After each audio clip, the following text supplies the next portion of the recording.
Kodagu channel ವಾರ್ತೆಗಳ ಪ್ರಾಯೋಜಕರು Muliya Keshav Bhat and sons, ಚಿನ್ನಾಭರಣಗಳ ಬೃಹತ್ ಮಳಿಗೆ, ಮಡಿಕೇರಿ, ಗೋಣಿಕೊಪ್ಪ, ಪುತ್ತೂರು, ಬೆಳ್ತಂಗಡಿ, ಬೆಂಗಳೂರು. ಹೋಮ್ಸ್ಕೇಪ್ ಫರ್ನಿಚರ್ಸ್, ಕೊಡಗಿಗೆ ಸಮೀಪದ ವಿಶಾಲವಾದ ಮಳಿಗೆ, ಪಯ್ಯಾವೂರ್, ಕೇರಳ. ಶಾರದಾ ಜ್ಯುವೆಲರ್ಸ್, ಕೊಡಗಿನ ಸಾಂಪ್ರದಾಯಿಕ ಆಭರಣಗಳ ಬೃಹತ್ ಮಳಿಗೆ, Aras road, Mysuru. A to Z super market, Vishwamanava double road, Kuvempu Nagar, Mysuru.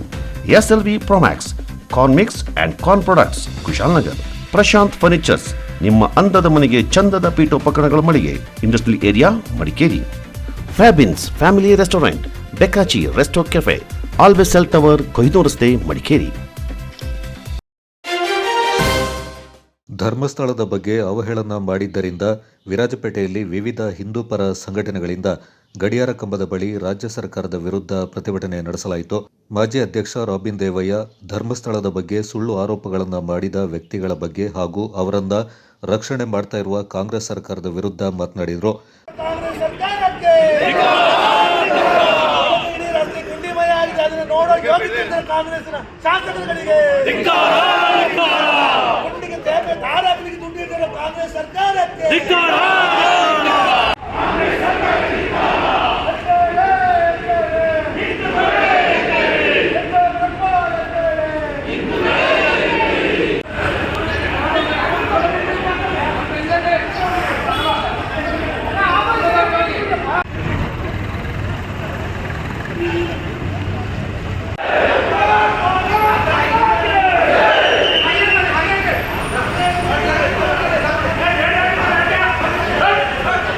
ಮಾತನ್ನ ಖಂಡಿತವಾಗಿ ಹೇಳಿರ್ತಕ್ಕಂಥದ್ದು.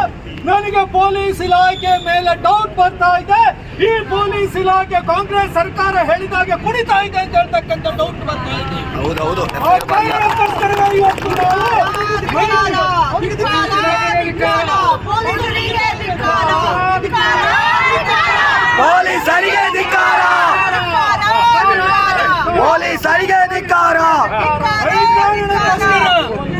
ಇಷ್ಟು ದೊಡ್ಡ ಜನಸಂಖ್ಯೆ ಸೇರಿರ್ತಕ್ಕಂಥ ಹಿಂದೂ ಬಂಧುಗಳನ್ನ ಉದ್ದೇಶಿಸಿ ನಾವು ಬರೀ ಮಾತಿನಲ್ಲಿ ಮಾತಾಡಬೇಕಾದಂತ ಅನಿವಾರ್ಯತೆ ನಿರ್ಮಾಣ ಆಗಿದೆ.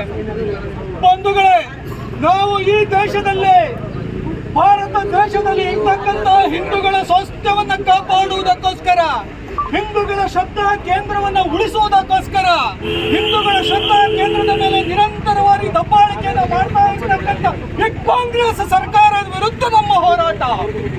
ಇವತ್ತು ಕೇಂದ್ರ ರಾಜ್ಯದಲ್ಲಿ ಅಧಿಕಾರವನ್ನು ನಡೆಸ್ತಾ ಇರ್ತಕ್ಕಂಥ ಕಾಂಗ್ರೆಸ್ ಸರ್ಕಾರ, ಸಿದ್ದರಾಮಯ್ಯನ ನೇತೃತ್ವದಲ್ಲಿರ್ತಕ್ಕಂಥ ಕಾಂಗ್ರೆಸ್ ಸರ್ಕಾರ ಈ ನಮ್ಮ ಹಿಂದೂ ಶ್ರದ್ಧಾ ಕೇಂದ್ರಗಳ ಮೇಲೆ ದಬ್ಬಾಳಿಕೆಯನ್ನ ಮಾಡ್ತಾ ಇರ್ತಕ್ಕಂಥದ್ದು. ಎಲ್ಲಿಂದಲೂ ಒಂದು ಹೋಗಿರ್ತಕ್ಕಂಥ ತಲೆಬುರುಡೆಯನ್ನು ತಂದು ಧರ್ಮಸ್ಥಳದಲ್ಲಿ ಸಾವಿರಾರು ತಲೆಬುರುಡೆಗಳು, ಹೆಣ್ಣು ಮಕ್ಕಳ ಅತ್ಯಾಚಾರ ಆಗಿದೆ, ಸಾವಿರಾರು ಮಹಿಳೆಯರ ಕೊಲೆ ಆಗಿದೆ, ಅಲ್ಲಲ್ಲಿ ಹೂತಿದ್ದೇವೆ ಅಂತ ಹೇಳ್ತಕ್ಕಂಥ ಮಾತನ್ನ ಹೇಳುವುದರ ಒಂದಿಗೆ ಹಿಂದೂಗಳ ಮೇಲೆ, ಹಿಂದೂಗಳ ಶ್ರದ್ಧಾ ಕೇಂದ್ರದ ಮೇಲೆ ನಂಬಿಕೆಯನ್ನ ಕಳ್ಕೊಳ್ಳುವಂತೆ ಮಾಡ್ತಾ ಇರ್ತಕ್ಕಂಥ ಈ ಸರ್ಕಾರದ ವಿರುದ್ಧ ನಮ್ಮ ಹೋರಾಟ.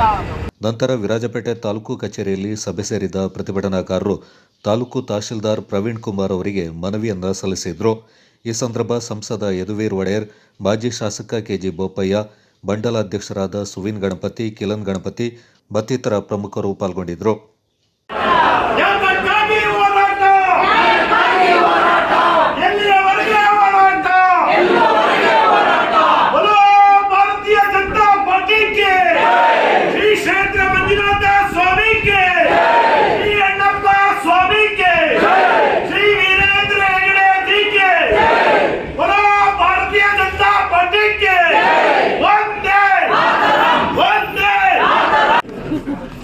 ಧರ್ಮಸ್ಥಳದ ಮೇಲೆ ಹೊಂದಿರುವಂಥ ಬಗ್ಗೆ ಇಂದಿನ ನಿಮ್ಮ ಧರಣಿ ಮುಖಾಂತರ ಸಲ್ಲಿಸಿರುವ ಮನವಿಯನ್ನು ಮಾನ್ಯ ಜಿಲ್ಲಾಧಿಕಾರಿ ಮುಖಾಂತರ ಸರ್ಕಾರಿ ಸಲ್ಲಿಸಲು ಕ್ರಮ ಕೈಗೊಳ್ಳುತ್ತದೆ. ಬಹಳಷ್ಟು ಅಪಪ್ರಚಾರಗಳಾಗ್ತಾ ಇದ್ದಾವೆ. ಸಮಸ್ತ ಒಂದು ಭಾರತೀಯರಿಗೆ, ಮುಖ್ಯವಾಗಿ ನಮ್ಮ ಕರಾವಳಿ, ಹಳೆ ಮೈಸೂರು, ಕೊಡಗು ಭಾಗದಲ್ಲಿ ಭಕ್ತಾದಿಗಳಿದ್ದಾರೆ. ಧರ್ಮಸ್ಥಳ ಶ್ರೀ ಮಂಜುನಾಥೇಶ್ವರ ಸ್ವಾಮಿಯ ಒಂದು ಭಕ್ತಾದಿಗಳಿದ್ದಾರೆ. ನೂರಾರು ವರ್ಷದಿಂದ ನಮ್ಮ ಪೂರ್ವಜರು ಅಲ್ಲಿಗೆ ಹೋಗಿ ಆರಾಧನೆ ಮಾಡಿ ತಮ್ಮ ಭಕ್ತಿಯನ್ನು ಸಲ್ಲಿಸಿ ಮಂಜುನಾಥೇಶ್ವರ ಒಂದು ಆಶೀರ್ವಾದ ಪಡೆದು ತಮ್ಮ ಜೀವನವನ್ನು ಮುಂದುವರಿತಾ ಬಂದಿದ್ದೀವಿ. ಆ ಹಿನ್ನೆಲೆಯಲ್ಲಿ ಇಂಥ ಪ್ರತಿಗಳು ಎಲ್ಲ ಆಗುವಾಗ ನಮಗೆ ಭಾಳ ಎಲ್ಲರಿಗೂ ನೋವನ್ನು ಉಂಟಾಗಿದೆ ಮತ್ತು ಆಕ್ರೋಶಕ್ಕೂ ಕೂಡ ಕಾರಣ ಆಗಿದೆ. ಆ ಒಂದು ಹಿನ್ನೆಲೆಯಲ್ಲಿ ಈ ಎಲ್ಲ ಒಂದು ಏನು ಕೃತ್ಯಗಳು ಮತ್ತು ಈ ಎಲ್ಲ ಒಂದು ಏನು ಆಚೆಗೆ ಬಂದಿತ್ತು ಆವಾಗ ನಮಗೆ ಭಾಳ ನೋವನ್ನು ಆಗಿತ್ತು. ಆದರೆ ಒಂದು ಒಳ್ಳೆಯ ಪ್ರಜಾಪ್ರಭುತ್ವದ ವ್ಯವಸ್ಥೆಯಲ್ಲಿರೋ ಕಾರಣಕ್ಕಾಗಿ ನಾವೆಲ್ಲರೂ ಕಾನೂನು ಒಂದು ಚೌಕಟ್ಟಿನಲ್ಲಿ ಮುಂದುವರಿಬೇಕಾಗಿರೋ ದೃಷ್ಟಿಯಲ್ಲಿ SITಯನ್ನು ನಾವೆಲ್ಲರೂ ಸ್ವಾಗತ ಮಾಡ್ತೀವಿ. ಈಗ ಒಂದೊಂದು ದಿನಕ್ಕೆ ಎಲ್ಲ ಸತ್ಯಗಳು ಆಚೆಗೆ ಬರ್ತಾ ಇದ್ದಾವೆ. SITಗೆ ಪ್ರೇರಣೆ ನೀಡಿರ್ತಕ್ಕಂಥ ಒಂದು ಮುಸ್ಲಿದಾರರ ಒಂದು ಆರೋಪ, ಅವರೇ ಇಲ್ಲ ಯಾರೋ ಒಂದು ಶಕ್ತಿ ಬಂದಿತ್ತು ನಮಗೆ, ಯಾರೋ ಒಂದು ಬಂದು ನಮಗೆ ಈ ಒಂದು ಮಾಹಿತಿ ಕೊಟ್ಟು ಈ ಥರ ಮಾಡಿ ಅಂತ ಹೇಳಿದ್ದಾರೆ. ಅದು ಯಾರು ಆ ಶಕ್ತಿ ಅಥವಾ ಅವ್ರ ಹಿಂದೆ ಇರುವಂಥದ್ದು ಏನು ಶಕ್ತಿಗಳಿದ್ದಾವೆ ಅದ್ರ ಬಗ್ಗೆ ಅವರು ಭಾಳ ಸ್ಪಷ್ಟವಾಗಿ ನಮಗೆ ಮಾಹಿತಿಯನ್ನು ಕೊಡಬೇಕಾಗಿದೆ. ಜೊತೆಗೆ ಅವರು ಎಷ್ಟೋ ವರ್ಷದ ತಮಿಳುನಾಡಿನಲ್ಲೂ ಇದ್ದರು, ಜೊತೆಗೆ ಇಲ್ಲಿ ಸುಜಾತಾ ಬಚ್ಚು ಒಂದು ಕೃತ್ಯದಲ್ಲಿ ಆ ಪ್ರಕರಣದಲ್ಲಿ ಎಷ್ಟು ಅಪಪ್ರಚಾರ ಮತ್ತು ಅರ್ಧ ಸತ್ಯಗಳು ಆಚೆ ಬಂದಿದ್ದಾವೆ. ಅವ್ರದ್ದು ಏನು ಮಕ್ಕಳು ಇಲ್ಲಿ ನಮಗೆ ಸಿಕ್ಕಿಲ್ಲ ಅಂತ ಹೇಳಿರೋದು, ಈಗ ಮಕ್ಕಳೇ ಇಲ್ಲ ನನಗೆ ಅಂತ ಹೇಳಿದ್ದಾರೆ. ಅವ್ರ ಹಿಂದೇನೂ ಯಾರೋ ಬಂದು ಅವ್ರಿಗೆ ಒಂದು ಈ ಥರ ಒಂದು ಮಾಹಿತಿ ಹೋಗಿ ಹೇಳಿ ಅಂತ ಅವ್ರು ಹೇಳಿರೋದು. ಸೊ ಇಂಥ ಎಲ್ಲ ಏನು ಅಪಪ್ರಚಾರ ಮತ್ತು ಅರ್ಧ ಸತ್ಯಗಳನ್ನು ಮುಂದೆ ಇಟ್ಟು SITಯನ್ನು ನಡೆಸಿರೋದು ಯಾಕೆ, ಮತ್ತು SITಯಲ್ಲಿ ಸ್ಪಷ್ಟವಾಗಿ ಏನು ಮಾಹಿತಿ ಬಂದಿದೆ ಅದೇ ಒಂದು ಮಧ್ಯಂತರ ವರದಿಯನ್ನು ಕೂಡ ಕೊಡಬೇಕು ಅಂತ ನಾವು ಆಗ್ರಹಿಸಬೇಕಾಗಿದೆ. ಜೊತೆಗೆ ಇದು ಬೇರೆ ಬೇರೆ ರಾಜ್ಯಗಳಿಗೆ ಹೋಗಿ ಬಂದಿರೋದ್ರಿಂದ, ಬೇರೆ ಬೇರೆ ರಾಜ್ಯದ ಒಂದು ನಿವಾಸಿಗಳು ಇಲ್ಲಿಗೆ ಬಂದು ಈ ಒಂದು ಅಪಪ್ರಚಾರ ಮಾಡಿರೋದ್ರಿಂದ ಇದು ಒಂದು ಇಂಟರ್ ಸ್ಟೇಟ್ ತನಿಖೆ ಆಗಬೇಕಾಗಿರೋದು ಅತಿ ಅವಶ್ಯಕ. NIA ಅಥವಾ ಒಂದು ದೊಡ್ಡ ಮಟ್ಟದ ಸಂಸ್ಥೆ ಇದಕ್ಕೆ ಕೈ ಹಾಕಬೇಕಾಗಿದೆ ಮತ್ತು ಸಂಪೂರ್ಣವಾಗಿ ಒಂದು ಪರೋಕ್ಷವಾಗಿ ಒಂದು ತನಿಖೆಯನ್ನು ಆಗಬೇಕಾಗಿರೋದು ಅಥವಾ ಅತಿ ಅವಶ್ಯಕ. ಪಾರದರ್ಶಕವಾದಂಥ ಒಂದು ಒಳ್ಳೆ ತನಿಖೆ ಆಗಬೇಕಾಗಿರೋದು ಸರ್ಕಾರ ತಿಳಿಸಿರುವುದಿಲ್ಲ. ಆದ್ದರಿಂದ ಹಿಂದೂಗಳು ಧಾರ್ಮಿಕ ಶ್ರದ್ಧಾ ಕೇಂದ್ರಗಳನ್ನು ಅವಮಾನಿಸುತ್ತಿರುವ ಸಮಾಜ ವಿರೋಧಿ ವ್ಯಕ್ತಿಗಳನ್ನು ಪತ್ತೆ ಹಚ್ಚಿ ಅವರ ಶಿಕ್ಷೆಗೆ ಒಳಪಡಿಸಬೇಕೆಂದು ಒತ್ತಾಯಿಸಿ ರಾಜ್ಯಾದ್ಯಂತ ಪ್ರತಿಭಟನೆ ಕೈಗೊಳ್ಳಲಾಗುತ್ತಿದೆ. ಕರ್ನಾಟಕ ಕಾಂಗ್ರೆಸ್ ಸರ್ಕಾರ ಹಿಂದೂಗಳ ಭಕ್ತಿ ಭಾವನೆಗಳಿಗೆ ಧಕ್ಕೆ ತರುವ ಹುನ್ನಾರವನ್ನು ನಿರಂತರವಾಗಿ ಮಾಡುತ್ತಾ ಬಂದಿದೆ. ಇಂತಹ ದುಷ್ಕೃತ್ಯಗಳನ್ನು ತಡೆಯುವಲ್ಲಿ ವಿಫಲವಾಗಿರುವ ಮಾನ್ಯ ಮುಖ್ಯಮಂತ್ರಿಗಳು ಹಾಗೂ ಗೃಹ ಮಂತ್ರಿಗಳು ರಾಜ್ಯ ಜನತೆ ಕ್ಷಮೆಯಾಚನೆ ಮಾಡಬೇಕೆಂದು ಈ ಮೂಲಕ ಒತ್ತಾಯಿಸುತ್ತಿದ್ದೇವೆ. ಕಾಡನ್ನು ಕೆಡವಿ ಗುಂಡಿ ಮಾಡಿದರೆ ಪರಿಸರ ಕೆಡಿಸಿ ಗುಂಡಿ ಮಾಡಿದರೆ ಕಾಡನ್ನು ಕೆಡವಿ ಗುಂಡಿ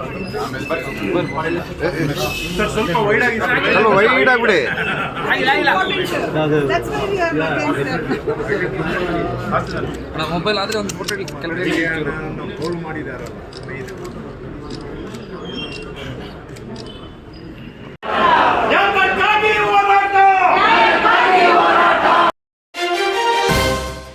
ಮಾಜಿ ಸಚಿವ ಸಾರಾ ಮಹೇಶ್ ಧರ್ಮಸ್ಥಳಕ್ಕೆ ಸುಮಾರು 500ಕ್ಕೂ ಹೆಚ್ಚು ಕಾರ್ಯಕರ್ತರೊಂದಿಗೆ ತೆರಳಿದ್ರು. ತೆರಳುವ ಮಾರ್ಗ ಮಧ್ಯೆ ಶನಿವಾರ ಸಂತೆಯಲ್ಲಿ ಸುದ್ದಿಗಾರರೊಂದಿಗೆ ಮಾತನಾಡಿ, ಧರ್ಮಸ್ಥಳ ಪುಣ್ಯಸ್ಥಳ, ಈ ದೇವಾಲಯದ ಬಗ್ಗೆ ಯಾರೇ ಷಡ್ಯಂತ್ರ ನಡೆಸಿದ್ರೂ ಅದು ನಡೆಯೋದಿಲ್ಲ. ಈ ಚಿಂತೆಯ ಹಿಂದೆ ಯಾರು ಇದ್ದಾರೆ ಎಂದು ತನಿಖೆ ಮುಂದುವರಿಬೇಕು. SIT ರಚನೆ ಮಾಡುವವರೆಗೆ ಯಾರೂ ಮಾತನಾಡಿಲ್ಲ ಎಂಬ ಆರೋಪ ಮಾಡ್ತಾ ಇದ್ದಾರೆ. ಆದರೆ ಈ ರಚನೆ ಮಾಡಿದ್ದರಿಂದ ಎಲ್ಲ ಸತ್ಯಾಸತ್ಯತೆ ಹೊರಬರ್ತಾ ಇದೆ. ತಾನು ಈ ಧರ್ಮಸ್ಥಳದ ಭಕ್ತ ಹಾಗೂ ಒಬ್ಬ ಜನಪ್ರತಿನಿಧಿಯಾಗಿ ಈ ಪುಣ್ಯಕ್ಷೇತ್ರಕ್ಕೆ ಹೋಗ್ತಾ ಇದ್ದೇನೆ. ಸರ್ಕಾರದ ಕಣ್ಣು ತೆರೆಸುವ ಕೆಲಸ ಮಾಡ್ತಾ ಇದ್ದೇವೆ ಎಂದರು. ಈ ಸಂದರ್ಭ ಶನಿವಾರ ಸಂತೆ JDS ಪ್ರಮುಖರು ಪಾಲ್ಗೊಂಡಿದ್ದರು.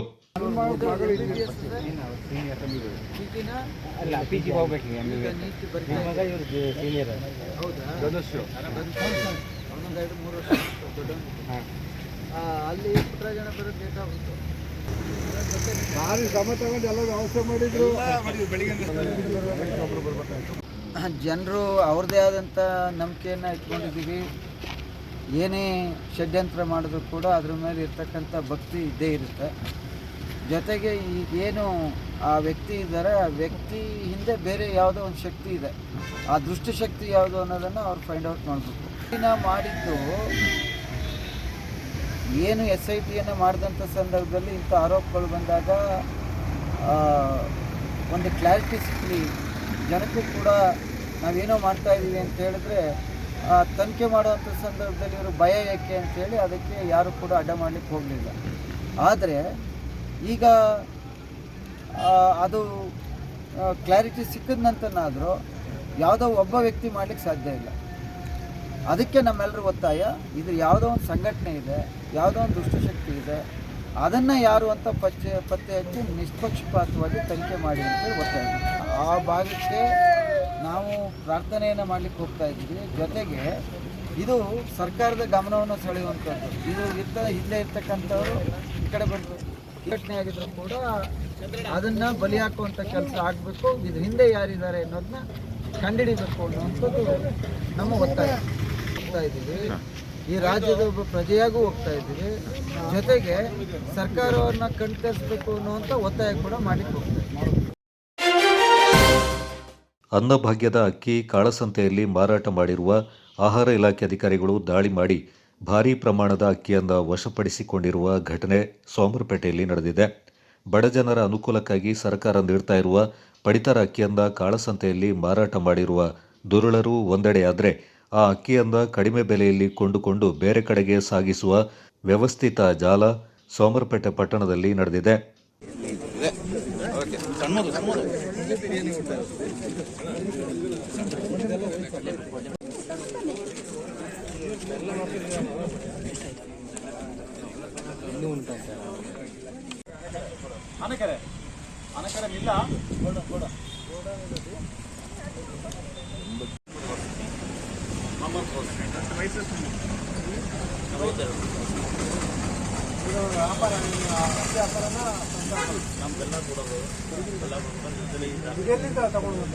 ಇಲ್ಲಿ ಲೋಕಲ್ ತಗೋದು ಸರ್. ಲೋಕಲ್ ಅಂದರೆ ಸಂತೆ ಸಾಮಾನು ಕೊಡ್ತೀವಿ ನಾವು ಅಂಗಡಿಗಳೆಲ್ಲ ಇದು ಮಿಕ್ಸ್ ಮಾಡಿ ನಾವು ಕೊಡ್ತೀವಿ ಅಂಗಡಿಗೆ ಸಾಮಾನು ಮಾರಕ್ಕೆ. ಸರ್ ಇವರು ಅಲ್ಲಿ ಕೊಣ್ಣೂರಿಂದ ಇದು ಕಾಯಿ ವ್ಯಾಪಾರ ಮಾಡಕ್ಕೆ ಇಲ್ಲಿಗೆ ಬರ್ತಾರೆ. ಇಲ್ಲಿ ಬಂದ್ಬಿಟ್ಟು ಕಾಯಿನ ಡಂಪ್ ಮಾಡಿಬಿಟ್ಟು ಇಲ್ಲಿ ಅಕ್ಕಿನ ಪರ್ಚೇಸ್ ಮಾಡ್ಕೊಂಡು ಹೋಗ್ತೀರಲ್ವಾ? ಎಲ್ಲಿಂದ ತಗೊಂಡಿದ್ದು ಅಕ್ಕಿನ? ಅದು ಈಗ 3 ಚೀಲ ಮಾತ್ರ ಇಲ್ಲಿ ತೊಗೊಂಡಿದ್ದೀವಿ ಸರ್ ಸೋಮಪೇಟೆಗೆ ಮೇಡಮ್. ಬೇರೆದೆಲ್ಲ ಎಲ್ಲಿದು? ಬೇರೆ ಮಾರ್ಕೆಟ್ಗೆಲ್ಲ ಕೊಡ್ತೀವಿ ನಾವು. ಅವ್ರಿಗೆ ಅಂಗಡಿ ಇದು ಆಗಲ್ಲ ಅಂದ್ರೆ ವಾಪಸ್ ಕೊಡ್ತಾರೆ. ಗುರ್ತಾಗಿರ್ತದೆ ಅಕ್ಕಿ ಹೋಗಲ್ಲ, ಮಾರಲ್ಲ ಅದು. ನೀವು ಲಾರಿ ಸಹಿತ 1,42,970 ಮೌಲ್ಯದ 4,200 ಕೆಜಿ ಅಕ್ಕಿಯನ್ನು ವಶಪಡಿಸಿಕೊಂಡು ಆರೋಪಿ ಕೊಣನೂರಿನ ಇದ್ರಿಸ್ ವಿರುದ್ಧ ಅಗತ್ಯ ಕ್ರಮ ಕೈಗೊಳ್ಳಲು ಪೊಲೀಸರಿಗೆ ದೂರು ನೀಡಿ ಹಸ್ತಾಂತರಿಸಿದ್ದಾರೆ. ದಾಳಿಯಲ್ಲಿ ಆಹಾರ ನಿರೀಕ್ಷಕಿ ಯಶಸ್ವಿನಿ ಮತ್ತಿತರ ಸಿಬ್ಬಂದಿಗಳು ಪಾಲ್ಗೊಂಡಿದ್ದರು.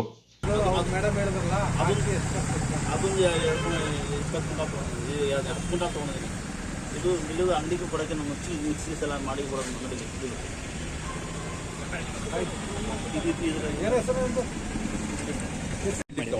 ಇದನ್ನ ಇವರು ಎಲ್ಲಿಗೆ ಸಾಗಣೆ ಮಾಡ್ತೀವಿ ನೀವು ಅದನ್ನ? ಇದು ಸೋಮಪೇಟೆಗೆ ಇವರು ಕೊಣ್ಣೂರಿನವರು. ಇವರು ಕೊಣ್ಣೂರಿಂದ ಸೋಮಪೇಟೆಗೆ ಬಂದು ಅಕ್ಕಿ ಬೆಲ್ಲ ಮಾರಾಟಕ್ಕೆ ಬಂದು ಇಲ್ಲಿ ಲೋಕಲ್ ಅವರಿಂದ ಅಕ್ಕಿನ ಪರ್ಚೇಸ್ ಮಾಡಿ ಇವರು ಕೊಣ್ಣೂರಿಗೆ ಹೋಗಿ ಅಲ್ಲಿ ಬೇರೆ ಕಡೆ ಮಾರಾಟ ಮಾಡೋಕ್ಕೆ ಪ್ರಯತ್ನ ಮಾಡ್ತಾ ಇದ್ದಾರೆ. ಇವ್ರ ಹೆಸರು ಇದ್ರೀಸ್ ಅಂತ, ಕೊಣ್ಣೂರವರು. ಈಗ ಅಕ್ಕಿನ ತಗೊಂಡು ಏನು ಮಾಡ್ತೀವಿ? ಟೆಸ್ಟಿಂಗ್ ಏನಾಗಿದೆಯಾ? ಟೆಸ್ಟ್ ಇಲ್ಲ.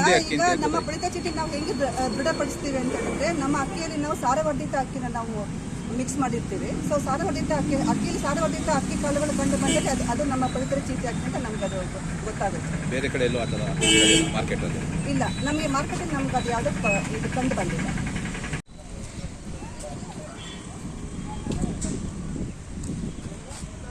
ಹನ್ನೊಂದು ಗಂಟೆ ಆಗುವಾಗ ನಮಗೊಂದು ಇದು ಸಾರ್ವಜನಿಕರಿಂದ ಒಂದು ಫೋನ್ ಬಂತು. ಈ ಥರ ಅಕ್ರಮವಾಗಿ ಅಕ್ಕಿನ ಸಾಗಣೆ ಮಾಡ್ತಿದ್ದಾರೆ ಅಲ್ಲಿ ಆನೆಕೆರೆಯಿಂದ ಅಂತ. ಹಾಗೆ ನಾವು ಮತ್ತು ನಮ್ಮ ಆಫೀಸ್ ಆಪರೇಟರ್ ಅವ್ರನ್ನ ಚೇಸ್ ಮಾಡಿ ಬಂದು ನೋಡುವಾಗ ಇಲ್ಲಿ ಗಾಡಿನ ನಿಲ್ಲಿಸ್ಕೊಂಡಿದ್ರು. ಇಲ್ಲಿ ಗಾಡಿಯಲ್ಲಿ ಒಂದು ಅಂದಾಜು ಒಂದು 20 ಕ್ವಿಂಟಾಲ್ 15ರಿಂದ 20 ಕ್ವಿಂಟಾಲ್ ಅಕ್ಕಿ, ನಾವೇ ತೂಕ ಮಾಡಿಲ್ಲ, 20 ಕ್ವಿಂಟಾಲ್ ಅಲ್ಲ 15ರಿಂದ 20 ಕ್ವಿಂಟಾಲ್ ಇರುವಾಗ ನಮಗೆ ಕಾಣ್ತದೆ.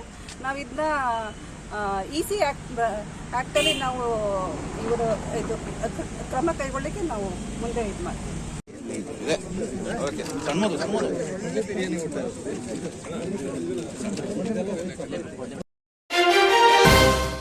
ಪೊನ್ನಂಪೇಟೆ ತಾಲೂಕಿನ ಕೋತೂರು ಗ್ರಾಮದ ಬೊಮ್ಮಾಡು ಆಶ್ರಮ ಶಾಲೆಯಲ್ಲಿ ಐಟಿಡಿಪಿ ಪರಿಶಿಷ್ಟ ಪಂಗಡ ಇಲಾಖೆ ವತಿಯಿಂದ 2 ಕೋಟಿ ರೂಪಾಯಿಗಳ ವೆಚ್ಚದಲ್ಲಿ ವಸತಿ ಗೃಹ ಮತ್ತು 23 ಲಕ್ಷ ರೂಪಾಯಿಗಳ ವೆಚ್ಚದಲ್ಲಿ ಗ್ರಂಥಾಲಯದ ನೂತನ ಕಟ್ಟಡ ನಿರ್ಮಾಣ ಕಾಮಗಾರಿಗೆ ಮುಖ್ಯಮಂತ್ರಿಗಳ ಕಾನೂನು ಸಲಹೆಗಾರರು ಹಾಗೂ ವಿರಾಜಪೇಟೆ ಶಾಸಕರಾದ ಎಸ್ ಪೊನ್ನಣ್ಣವರು ಭೂಮಿ ಪೂಜೆ ನೆರವೇರಿಸಿದರು.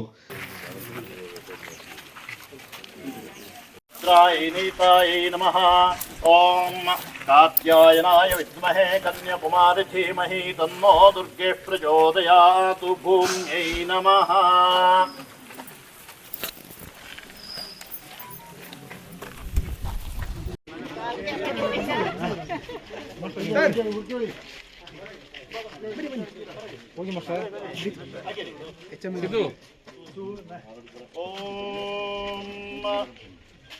ನಾರಾಯಣಾಯ ವಿದ್ಮಹೇ ವಾಸುದೇವಾಯ ಧೀಮಹಿ ತನ್ನೋ ವಿಷ್ಣು ಪ್ರಚೋದಯಾತ್. ಸ್ವಲ್ಪ ಹಾಗೆ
ನಂತರ ಮಾತನಾಡಿದವರು, ಐಟಿಡಿಪಿ ಹಾಗೂ ಪರಿಶಿಷ್ಟ ಪಂಗಡ ಇಲಾಖೆ ವತಿಯಿಂದ ವಸತಿ ಗೃಹ ನಿರ್ಮಾಣಕ್ಕೆ ಅನುದಾನ ಬಿಡುಗಡೆಯಾಗಿದೆ. ಅತಿ ಶೀಘ್ರವಾಗಿ ಗುಣಮಟ್ಟದ ವಸತಿ ಗೃಹ ನಿರ್ಮಾಣವಾಗಬೇಕೆಂದು ಸೂಚನೆ ನೀಡಿದ್ದೇನೆ. ತಾನು ವಕೀಲನಾಗಿದ್ದ ಸಂದರ್ಭ ಸ್ಥಾಪಿತಗೊಂಡ ಕಂಪನಿಯಾದ ಸಿಎಸ್ಆರ್ ಕಂಪನಿ ವತಿಯಿಂದ 23 ಲಕ್ಷ ಅನುದಾನ ದೊರಕಿದ್ದು, ಉತ್ತಮ ಗ್ರಂಥಾಲಯ ಕಟ್ಟಡ ನಿರ್ಮಾಣ ಮಾಡಲು ಭೂಮಿ ಪೂಜೆ ನೆರವೇರಿಸಲಾಗಿದೆ. ಉತ್ತಮ ಗುಣಮಟ್ಟದಲ್ಲಿ ಅತಿ ಶೀಘ್ರವಾಗಿ ಕಟ್ಟಡ ಕಾಮಗಾರಿ ಪೂರ್ಣಗೊಳ್ಳಲಿ ಎಂದು ಹಾರೈಸಿದರು.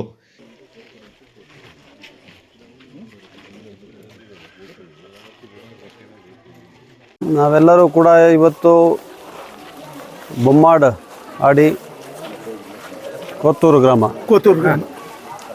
ಇಲ್ಲಿ ಒಂದು ವಸತಿ ನಿಲಯ ಇದರ ನೂತನ ಕಟ್ಟಡದ ಗುದ್ದಲಿ ಪೂಜೆಯನ್ನು ನೆರವೇರಿಸಿದ್ದೇವೆ. 2 ಕೋಟಿ ರೂಪಾಯಿಯಲ್ಲಿ ITDP integrated tribal development programme ಅಡಿಯಲ್ಲಿ ಪರಿಶಿಷ್ಟ ಪಂಗಡ ಇಲಾಖೆಯ ವತಿಯಿಂದ ಈ ಒಂದು ಕಟ್ಟಡದ ನಿರ್ಮಾಣಕ್ಕೆ 2 ಕೋಟಿ ರೂಪಾಯಿ ಅನುದಾನ ಸರ್ಕಾರದಿಂದ ಬಿಡುಗಡೆಯಾಗಿದೆ. ಆ ಕಾಮಗಾರಿಗೆ ಇವತ್ತು ಚಾಲನೆ ಕೊಟ್ಟಿದ್ದೇವೆ. ಅತಿ ಶೀಘ್ರವಾಗಿ ಒಂದು ಗುಣಮಟ್ಟವಾದಂಥ ವಸತಿ ಗೃಹ ಇಲ್ಲಿ ನಿರ್ಮಾಣ ಆಗಲಿ ಅಂತ ನಾವೆಲ್ಲ ಕೂಡ ಪ್ರಾರ್ಥನೆಯನ್ನು ಮಾಡಿ ದೇವರ ಅನುಗ್ರಹವನ್ನು ಪಡೆದು ಇವತ್ತು ಆಶೆಯನ್ನು ವ್ಯಕ್ತಪಡಿಸ್ತಾ ಇದ್ದೇನೆ. ಅತಿ ಶೀಘ್ರದಲ್ಲಿ ಆ ಕಟ್ಟಡ ನಿರ್ಮಾಣ ಆಗಬೇಕು ಅಂತ ಕೂಡ ಈಗಾಗಲೇ ಸೂಚನೆಗಳನ್ನು ಕೊಟ್ಟಿದ್ದೇವೆ. ಹಾಗೆ 23 ಲಕ್ಷ ರೂಪಾಯಿ CSR ಕಾರ್ಪೊರೇಟ್ ಸೋಷಿಯಲ್ ರೆಸ್ಪಾನ್ಸಿಬಿಲಿಟಿ ನಾನು ವಕೀಲನಾಗಿದ್ದಾಗ ಸ್ಥಾಪನೆ ಮಾಡಿರುವಂಥ ಒಂದು ಸಂಸ್ಥೆ ಲಾ ಕಂಪನಿ, ಆ ಕಂಪನಿ ವತಿಯಿಂದ ನೀಡಿರುತ್ತಾರೆ. 23 ಲಕ್ಷ ರೂಪಾಯಿಯಲ್ಲಿ ಒಂದು ಗ್ರಂಥಾಲಯದ ಕಟ್ಟಡವನ್ನು ನಿರ್ಮಾಣ ಮಾಡಲಿಕ್ಕೆ ಕೂಡ ಇವತ್ತು ಗುದ್ದಲಿ ಪೂಜೆಯನ್ನು ಮಾಡಿರುತ್ತೇವೆ. ಹಾಗೆ 2 ಒಂದು ಕಟ್ಟಡಗಳ ನಿರ್ಮಾಣಕ್ಕೆ ಗುದ್ದಲಿ ಪೂಜೆಯನ್ನು ಇವತ್ತು ನೆರವೇರಿಸ್ತೀವಿ. ಒಂದು ಈಗಾಗಲೇ ಹೇಳಿದಾಗೆ ವಸತಿ ಗೃಹ ಇಲ್ಲಿ ಓದ್ತಾ ಇರುವಂಥ ಮಕ್ಕಳಿಗೆ, ಇನ್ನೊಂದು ಗ್ರಂಥಾಲಯ. 2 ಕಟ್ಟಡ ಕೂಡ ಶೀಘ್ರವಾಗಿ ನಿರ್ಮಾಣ ಆಗಲಿ ಅಂತ ನಾವೆಲ್ಲ ಕೂಡ ಇಲ್ಲಿ ಈ ಕಾರ್ಯಕ್ರಮವನ್ನು ನೆರವೇರಿಸಿದ್ದೇವೆ. ಈ ಸಂದರ್ಭ ಪೊನ್ನಂಪೇಟೆ ತಾಲೂಕು ಗ್ಯಾರಂಟಿ ಅನುಷ್ಠಾನ ಸಮಿತಿ ಅಧ್ಯಕ್ಷರಾದ ಕಾಳಿಮಾಡ ಪ್ರಶಾಂತ್, ದಾಲ್ಕೇರಿ ವಲಯ ಕಾಂಗ್ರೆಸ್ ಅಧ್ಯಕ್ಷರಾದ ತೀತೀರ ಕಟ್ಟಿ ಕಾರ್ಯಪ್ಪ, ಪಂಚಾಯಿತಿ ಅಧ್ಯಕ್ಷರಾದ ಸೋಮಯ್ಯ, ಕಾನೂರು ವಲಯದ ಅಧ್ಯಕ್ಷ ರಮೇಶ್ ಮತ್ತಿತರ ಪ್ರಮುಖರು ಪಾಲ್ಗೊಂಡಿದ್ದರು. ಕೊಡಗು ಚಾನಲ್ ನ್ಯೂಸ್, ಚಂಪಾ ಗಗನ, ಪೊನ್ನಂಪೇಟೆ.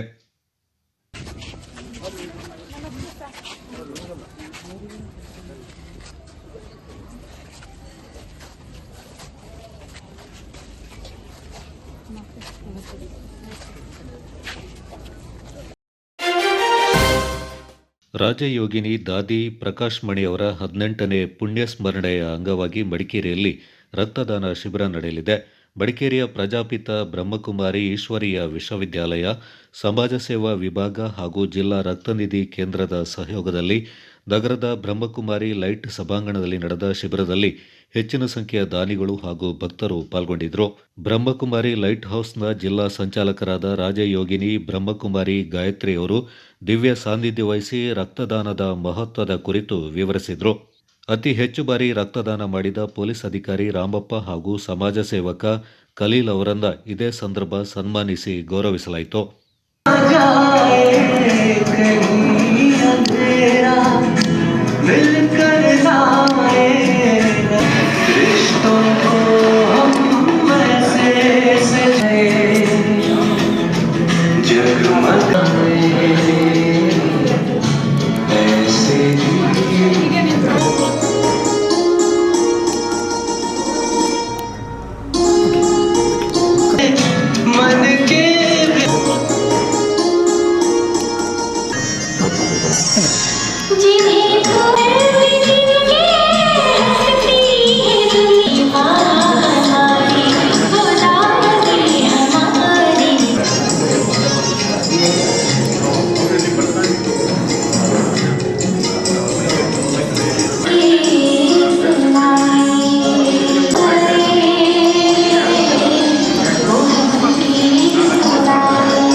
ಆಗಿರಿ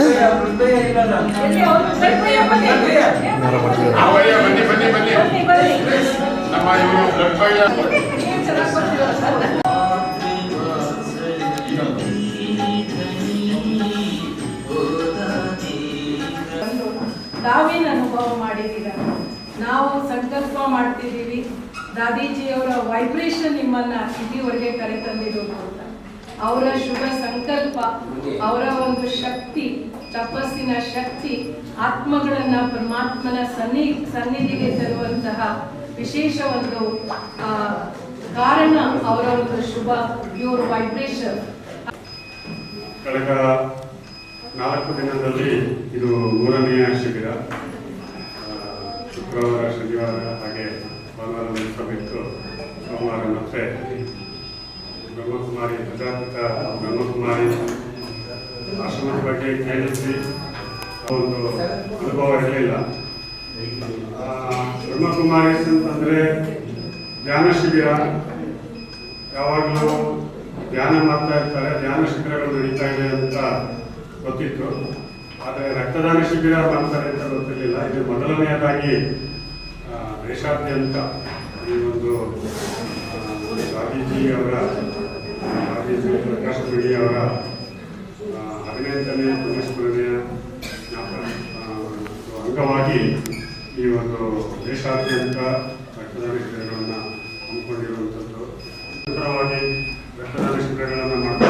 ಇದ್ದೇವೆ. ಕಳೆದ ಹಲವಾರು ವರ್ಷಗಳಿಂದ ನಿರಂತರವಾಗಿ ನಡೀತಾ ಇದೆ. ಸಾಕಷ್ಟು ಸಂಘ ಸಂಸ್ಥೆಗಳು ರಕ್ತದಾನ ಶಿಬಿರಗಳನ್ನು ಆಯೋಜನೆ ಮಾಡ್ತಾ ಇದ್ದಾರೆ.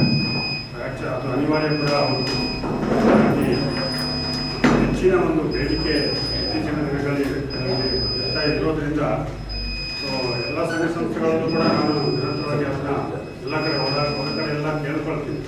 ನಿಮ್ಮ ಸಂಸ್ಥೆಯ ಪರವಾಗಿ ಒಂದು ವರ್ಷಕ್ಕೆ ಒಂದು ಶಿಬಿರ ಮಾಡಿ, ನನಗೆ ರಕ್ತದ ಒಂದು ಬೇಡಿಕೆ ಇದೆ, ಅದು ನಿರಂತರವಾಗಿ ಹೆಚ್ಚಾಗ್ತಾ ಇದೆ, ಅದನ್ನು ಸರಿದೂಗಿಸಲಿಕ್ಕೆ ನಮಗೆ ಸಹಕಾರ ಆಗುತ್ತೆ ಅಂತ ಎಲ್ಲ ಕಡೆ ನಾನು ಹೇಳ್ತಾ ಇರ್ತೀನಿ. ಅದೇ ರೀತಿ ಸಾಕಷ್ಟು ಸಂಸ್ಥೆಗಳು ಕೂಡ ನಮ್ಮೊಂದಿಗೆ ಸ್ಪಂದಿಸ್ತಾ ಇದ್ದಾರೆ. ಆ ಮೂಲಕ ನಾವು ಈ ಒಂದು ಬೇಡಿಕೆಯನ್ನು ಪೂರೈಕೆ ಮಾಡಲಿಕ್ಕೆ ಸಹಕಾರ ಆಗ್ತಾ ಇದೆ. ಹಾಗಾಗಿ ಮಾರ್ಗದರ್ಶಕರು ಈ ಸಂಸ್ಥೆಯನ್ನ 1965ರಲ್ಲಿ ಇದರ ಚುಕ್ಕಾಣಿಯನ್ನ ಹಿಡಿದವರು. ಅವರು ಬಾಲ್ಯಕಾಲದಲ್ಲಿ ಈ ಸಂಸ್ಥೆಗೆ 1936ರಲ್ಲಿ ಮೆಟ್ರಿಕ್ ಓದುವಂತ ಸಂದರ್ಭದಲ್ಲಿ ಕಾಲಿಟ್ಟರು. ಅವರು ಮನೆಯಲ್ಲಿ ತಂದೆ ತಾಯಿಗೆ ಬಹಳ ಪ್ರೀತಿಯ ಮುದ್ದಿನ ಮಗಳಾಗಿದ್ರು. ಅವ್ರ ಹೆಸರು ಪ್ರಕಾಶ್ ಮಣಿ ಅಂತ ಹೇಳಿ. ಅವರಿಗೆ ಹೆಸರು ಹೇಗೆ ಇತ್ತೋ ಅದೇ ರೀತಿ ಅವರ ಜೀವನನೂ ಕೂಡ ಇತ್ತು. ಇಡೀ ವಿಶ್ವಕ್ಕೆ ಪ್ರಕಾಶವನ್ನ ಕೊಡುವಂತಹ ಮಣಿ ದಾದೀಜಿಯವರ ಮೊಟ್ಟ ಮೊದಲನೇದಾಗಿ ಅವ್ರ ಜೀವನದಲ್ಲಿ ತುಂಬಾ ಸರಳತೆ ಇತ್ತು, ತುಂಬಾ ಯೋಗಿಯಾಗಿ. ನಾವು ಅನೇಕರನ್ನ ಕಾಡಿನಲ್ಲಿ ತಪಸ್ ಮಾಡೋರು ನೋಡಿದೀವಿ. ಈ ಮಟ್ಟಕ್ಕೆ ಉತ್ತುಂಗದಲ್ಲಿ ಮಣಿಯಾಗಿದ್ರು. ಅವರ ತಪಸ್ಸಿನ ವೈಬ್ರೇಷನ್ ನಮ್ಮನ್ನ ಅನೇಕರಿಗೆ ಪ್ರೇರಣೆ ನೀಡಿ ನಾವು ಈ ಸಂಸ್ಥೆಯಲ್ಲಿ ಬಂದು ಜೀವನ ಸಮರ್ಪಣೆ ಬುನಾದಿಯನ್ನ ಹಾಕಿದ್ರು. ಅವರ ಒಂದು ವಿಶಾಲವಾದಂತಹ ಸೇವಾ ಮನೋಭಾವನೆ, ಅವರಲ್ಲಿದ್ದಂತಹ ಒಂದು ಫ್ಲೈಟ್ ವ್ಯವಸ್ಥೆ ಇದೆ. ಆಗೆಲ್ಲ ಟ್ರೈನ್ ನಲ್ಲಿ ನಾವು ಪ್ರಯಾಣ ಮಾಡ್ತಾ ಇದ್ದಂಥದ್ದು. ಆಗ ತುಂಬಾ ಪ್ರೀತಿಯಿಂದ ವಿಚಾರಿಸ್ತಾ ಇದ್ರು. ಮತ್ತೆ ನಿಮ್ಗೆಲ್ಲ ರೂಮ್ ಎಲ್ಲ ಚೆನ್ನಾಗಿ ಸಿಕ್ಕಿದ್ಯಾ, ವ್ಯವಸ್ಥೆ ಚೆನ್ನಾಗಿದ್ಯಾ, ಊಟ ತಿಂಡಿ ಎಲ್ಲ ಚೆನ್ನಾಗಿದ್ಯಾ, ನಿಮ್ಗೆ ಏನೇ ತೊಂದರೆ ಇದ್ರೆ ನನಗೆ ಹೇಳಿ, ಯಾವುದೇ ಕ್ಷಣದಲ್ಲಿ ನೀವು ದಾದಿಯವ್ರನ್ನ ಬಂದು ಭೇಟಿ ಮಾಡಿ ಅಂತ ಒಂದು ಆತ್ಮೀಯತೆ ಅವರಲ್ಲಿ ತುಂಬಿತ್ತು. ಎಂತ ಮಹಾನ್ ಲೀಡರ್ಸ್ ಇರ್ಲಿ, ಎಂತ ಮಹಾನ್ ನಾಯಕರಿರ್ಲಿ, ಅವರನ್ನೆಷ್ಟು ಕಾಳಜಿ ಪ್ರೀತಿಯಿಂದ ದಾದೀಜಿಯವರು ನೋಡ್ತಿದ್ರು, ನಮ್ಮನ್ನು ಕೂಡ ಅಷ್ಟೇ ಕಾಳಜಿ ಪ್ರೀತಿಯಲ್ಲಿ ಕಾಣ್ತಿದ್ರು. ಅವ್ರಿಗೆ ಯಾವುದೇ ಭೇದ ಭಾವಗಳಿರ್ಲಿಲ್ಲ. ಬಡವರು ಶ್ರೀಮಂತರೆಂಬ ಒಂದು ಯಾವುದೇ ಅಂತರ ಇರಲಿಲ್ಲ. ಏಕೆಂದ್ರೆ ಅವ್ರು ನೋಡ್ತಾ ಇದ್ದಿದ್ದೆ ಆತ್ಮಗಳನ್ನ, ಅವರ ದೃಷ್ಟಿ ಆತ್ಮದ ಕಡೆಗೆ. ಒಂದು ಹಬ್ಬದ ವಾತಾವರಣ, ಹೊರಗೆ ಗಣೇಶ ಹಬ್ಬದ ವಾತಾವರಣ, ಇಲ್ಲಿ ಒಳಗೆ ನಮ್ಮ ರಕ್ತದಾನ ಶಿಬಿರದ ವಾತಾವರಣ. ಒಂದು ಎರಡನೇದ್ದು ರಕ್ತನಿಧಿ ಕೇಂದ್ರ ಮತ್ತು ಧ್ಯಾನ ಕೇಂದ್ರ. ಎರಡು ಜನರು ಒಟ್ಟಾಗಿ ಇವತ್ತು ಇಲ್ಲಿ ರಕ್ತದಾನ ಶಿಬಿರ ಮಾಡ್ತಾ ಇದ್ದಾರೆ. ಇಲ್ಲೆಲ್ಲರೂ ನೀವು ಇದೇ ಟೈಮಿಗೆ ಬಂದರೆ ನಾರ್ಮಲ್ ಎಲ್ಲರೂ ಧ್ಯಾನ ಮಾಡ್ತಾ ಇರ್ತಾರೆ, ಅದು ಒಂದು ಖುಷಿ ಕೊಡ್ತದೆ. ಅದೇ ರೀತಿ ಇವತ್ತು ರಕ್ತನಿಧಿ ಕೇಂದ್ರದಿಂದ ಶಿಬಿರ ಆಗ್ತಾ ಉಂಟು. ಸೊ ರಕ್ತದಾನ ಮಾಡಿ ಜನರಿಗೆ ಖುಷಿ ಆಗ್ತಾ ಉಂಟು. ಟೆನ್ಷನ್ ಬಂದು ಸಹ ಒಂದು ಮೈಂಡ್ ಫ್ರೀ ಆಗುತ್ತೆ. ಅದೇ ತರ ಇವತ್ತು ಇಲ್ಲಿ ಎಲ್ಲರೂ ಸೇರಿ ಸಹ ಒಂದು ಒಳ್ಳೆ ಕಾರ್ಯಕ್ರಮ ಮಾಡ್ತಾ ಇದ್ದಾರೆ. ರಕ್ತದಾನ ಶಿಬಿರ, ಯಾಕಂತಂದ್ರೆ ರಕ್ತದಾನ ತುಂಬಾ ಇಂಪಾರ್ಟೆಂಟ್ ಆಗಿರುವಂಥದ್ದು. ಎಷ್ಟೋ ಜನರು ಆಕ್ಸಿಡೆಂಟ್ ಆಗಿ ಹುಷಾರಿಲ್ದಾಗೆಲ್ಲ ಎಲ್ಲರಿಗೂ ಬೇಕಾಗುತ್ತೆ. ಎಷ್ಟೋ ಗ್ರೂಪ್ಗಳು ಮಾಡ್ಕೊಂಡಿದ್ದಾರೆ ರಕ್ತದಾನಕ್ಕಾಗಿ. ಈ ತರ ಇವತ್ತು ಒಂದು ಶಿಬಿರ ಮಾಡಿಬಿಟ್ಟಿದ್ರಲ್ಲಿ ಬ್ಲಡ್ ನ ಕಲೆಕ್ಟ್ ಮಾಡಿ ಅದಕ್ಕೆ ಡೊನೇಟ್ ಮಾಡುವಂತ ಒಂದು ಕಾರ್ಯಕ್ರಮವನ್ನ ಆಶ್ರಮದಿಂದ ಮಾಡ್ಕೊಂಡಿರೋದಕ್ಕೆ ನಾನು ಅವ್ರಿಗೆ ಶುಭವನ್ನು ಹಾರೈಸ್ತೇನೆ. ಈ ತರ ಮುಂದಿನ ದಿನಗಳಲ್ಲೂ ಸಹ ಶಿಬಿರಗಳು ನಡೆಯಲಿ ಅಂತೇಳಿ ಶುಭವನ್ನು ಹಾರೈಸ್ತೇನೆ. ಮತ್ತೆ ಇಲ್ಲಿ ಬಂದಂತಹ ಎಲ್ಲ ದಾನಿಗಳಿಗೂ ಸಹ ಶುಭ ಒಳ್ಳೇದು ಮಾಡಲಿ ಅಂತೇಳಿ ಒಳ್ಳೆಯದನ್ನ ಸಹ ಹಾರಿಸ್ತಾ ಇದ್ದೀನಿ. ಓಂ ಶಾಂತಿ. ಸಾಮಾನ್ಯವಾಗಿ ನಾವು ಪೊಲೀಸ್ ಇಲಾಖೆಯಲ್ಲಿ ವಿವಿಧ ಕಾರ್ಯಕ್ರಮಗಳಿಗೆ ನಮ್ಮನ್ನ ಆಹ್ವಾನ ಮಾಡುವಾಗ ನಾವು ಹೋಗ್ತೀವಿ. ಅದೇ ರೀತಿಯಾಗಿ ಹಲವಾರು ಕಡೆಗಳಲ್ಲಿ ರಕ್ತದಾನ ಶಿಬಿರಕ್ಕೂ ಕೂಡ ನಾನು ಭೇಟಿ ನೀಡಿದ್ದೆ. ಎಲ್ಲ ಕಡೆಗಳಲ್ಲಿ ನಾವು ರಕ್ತವನ್ನ ದಾನ ಮಾಡಲಿಕ್ಕೆ ಸಾಧ್ಯ ಆಗೋದಿಲ್ಲ. ಕೆಲವು ಕಡೆಗಳಲ್ಲಿ ನಾವು ದಾನ ಮಾಡಿದ್ದು ಉಂಟು. ಈಗ ನಮ್ಮ ಅಕ್ಕನವರು ಹೇಳಿದ ಹಾಗೆ ನಾನು ರಕ್ತದಾನವನ್ನ ಮಾಡಿ ನಂತರ ಈ ವೇದಿಕೆಯಲ್ಲಿ ನಿಂತು ಮಾತನಾಡುವಾಗ ನನಗೆ ಒಂದು ರೀತಿಯಲ್ಲಿ ಒಂದು ಅಥಾರಿಟಿ ಇರುತ್ತೆ. ಹೌದು, ರಕ್ತದಾನ ಮಾಡಬೇಕು, ಮಾಡುವುದರಿಂದ ಯಾವುದೇ ರೀತಿಯಾದಂತಹ ಒಂದು ಸಮಸ್ಯೆ ಇಲ್ಲ ಅಂತನ್ನುವಂತಹ ಒಂದು ವಿಚಾರದೊಂದಿಗೆ ನಾವೆಲ್ಲರೂ ಕೂಡ ದೇವರನ್ನು ನಂಬ್ತೀವಿ. ದೇವರ ಸೇವೆ ಹೇಗೆ? ಮಾನವನ ಸೇವೆಯೇ ದೇವರ ಸೇವೆ ಅಂತ ಅನ್ನುವಂಥದ್ದು. ಪುಣ್ಯ ಆಯಿತು ನಮಗೆ. ಎಷ್ಟು ಪುಣ್ಯ ಅಂದರೆ ಅದು ಹೇಳಲಿಕ್ಕೆ ಅಸಾಧ್ಯ. ದಾದಿ ಯಾವಾಗಲೂ ನನಗೆ ಲೆಟ್ರಲ್ಲಿ ಬರೆಯೋರು, ಗಾಯತ್ರಿ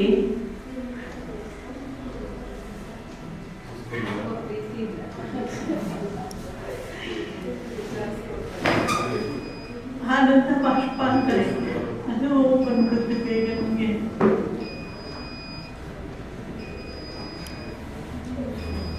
ಒಂದು ಟೈಮ್ ಆಗಿದೆ ನಾನು ಕೊಡ್ತೀನಿ ಅಂತ ಹೇಳಿ ಅಂಥವ್ರ ಅವಶ್ಯಕತೆ ಇದೆ ನಮಗೆ. ಬ್ಲಡ್ದು ಮತ್ತೆ ಹೆಲ್ತಿಯಾಗಿರಿ. ಈ ಡ್ರಗ್ ಇಂದ ಸ್ವಲ್ಪ ದೂರ ಇರೋದನ್ನ ನಾವು ತುಂಬಾ ಹತ್ರದಲ್ಲಿ ಸೇರಿಸ್ಕೊಳ್ತೀವಿ. ಡ್ರಗ್ ಇಂದ ನಮಗೆ ಬ್ಲಡ್ ತಗೊಳ್ಳಲ್ಲ, ಹಾಸ್ಪಿಟಲ್ ಹೋದಾಗ ವಾಪಸ್ ಕಳಿಸ್ತಾರೆ. ಈಗ ಹೊಸ SP ಅವ್ರು ಬಂದ ಮೇಲೆ ತುಂಬಾ ಅದೊಂದು ಕಂಟ್ರೋಲ್ ಆಗಿದೆ. ಡ್ರಗ್ ಇಂದ ಎಲ್ಲರೂ ದೂರ ಇರಿ. ದಯವಿಟ್ಟು ರಕ್ತದಾನ ಮಾಡಲಿಕ್ಕೆ ಹೆಲ್ತಿಯಾಗಿರಿ. Thank you. ಅದೊಂದು ಸಿಗುವಂತ ಒಂದು ನೆಮ್ಮದಿ ಬೇರೆ, ಮತ್ತೆ ಅದರಿಂದಾಗಿ ಒಂದು ಜೀವನ ಉಳಿಸಿದೆ ಅಂತ ಒಂದು ಮನಸ್ಸಿಗೆ ಒಂದು ಇದು ಸಿಗುತ್ತೆ.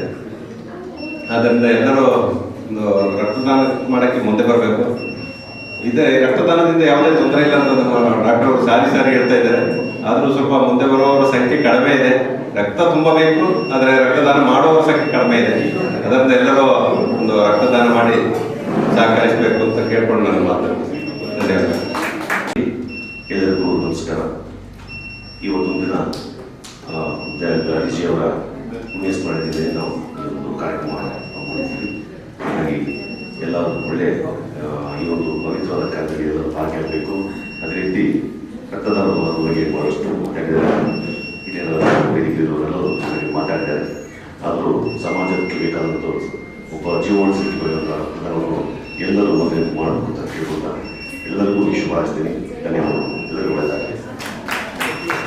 ಸ್ಕ್ರೀನ್ ಮಾಡ್ತಾರೆ ಎಲ್ಲ ಪೇಷಂಟ್ ಎಲ್ಲ ಡೋನರ್ಸ್ನು ಸ್ಕ್ರೀನ್ ಮಾಡಿ ಬ್ಲಡ್ ತಗೊಳ್ಳುವಂಥದ್ದು. ಸೊ ಅದರಿಂದ ನಮಗೆ ಎವ್ರಿ ಇಯರ್ ಈ ಪ್ರೋಗ್ರಾಮ್ ದಾದಿ ಪ್ರಕಾಶಮಣಿ ದಾದಿ ಆ್ಯನಿವರ್ಸರಿಲಿ ನಾವು ಪ್ರತಿ ವರ್ಷ ಈ ಥರ ಮಾಡ್ಬೋದು ಅಂತ ನಮ್ಮ ಅಕ್ಕಂದಿರಿಂದ ನಾನು ವಿನಂತಿ ಮಾಡ್ಕೊಳ್ತೀನಿ. So every year once A year ಈ ಇನ್ಸ್ಟಿಟ್ಯೂಷನಲ್ಲಿ ಮಾಡಬೇಕು ಅಂತ ಈ ಥರ ಒಂದು ಶ್ರೇಷ್ಠ ದಾನವನ್ನು ಹಮ್ಮಿಕೊಳ್ಬೇಕು ಅಂತ ಪ್ರೋಗ್ರಾಮ್ ಹಮ್ಮಿಕೊಳ್ಬೇಕು ಅಂತ ಈ ಸಂದರ್ಭದಲ್ಲಿ ತಿಳ್ಕೊಳ್ತೇನೆ. ಓಂ ಶಾಂತಿ.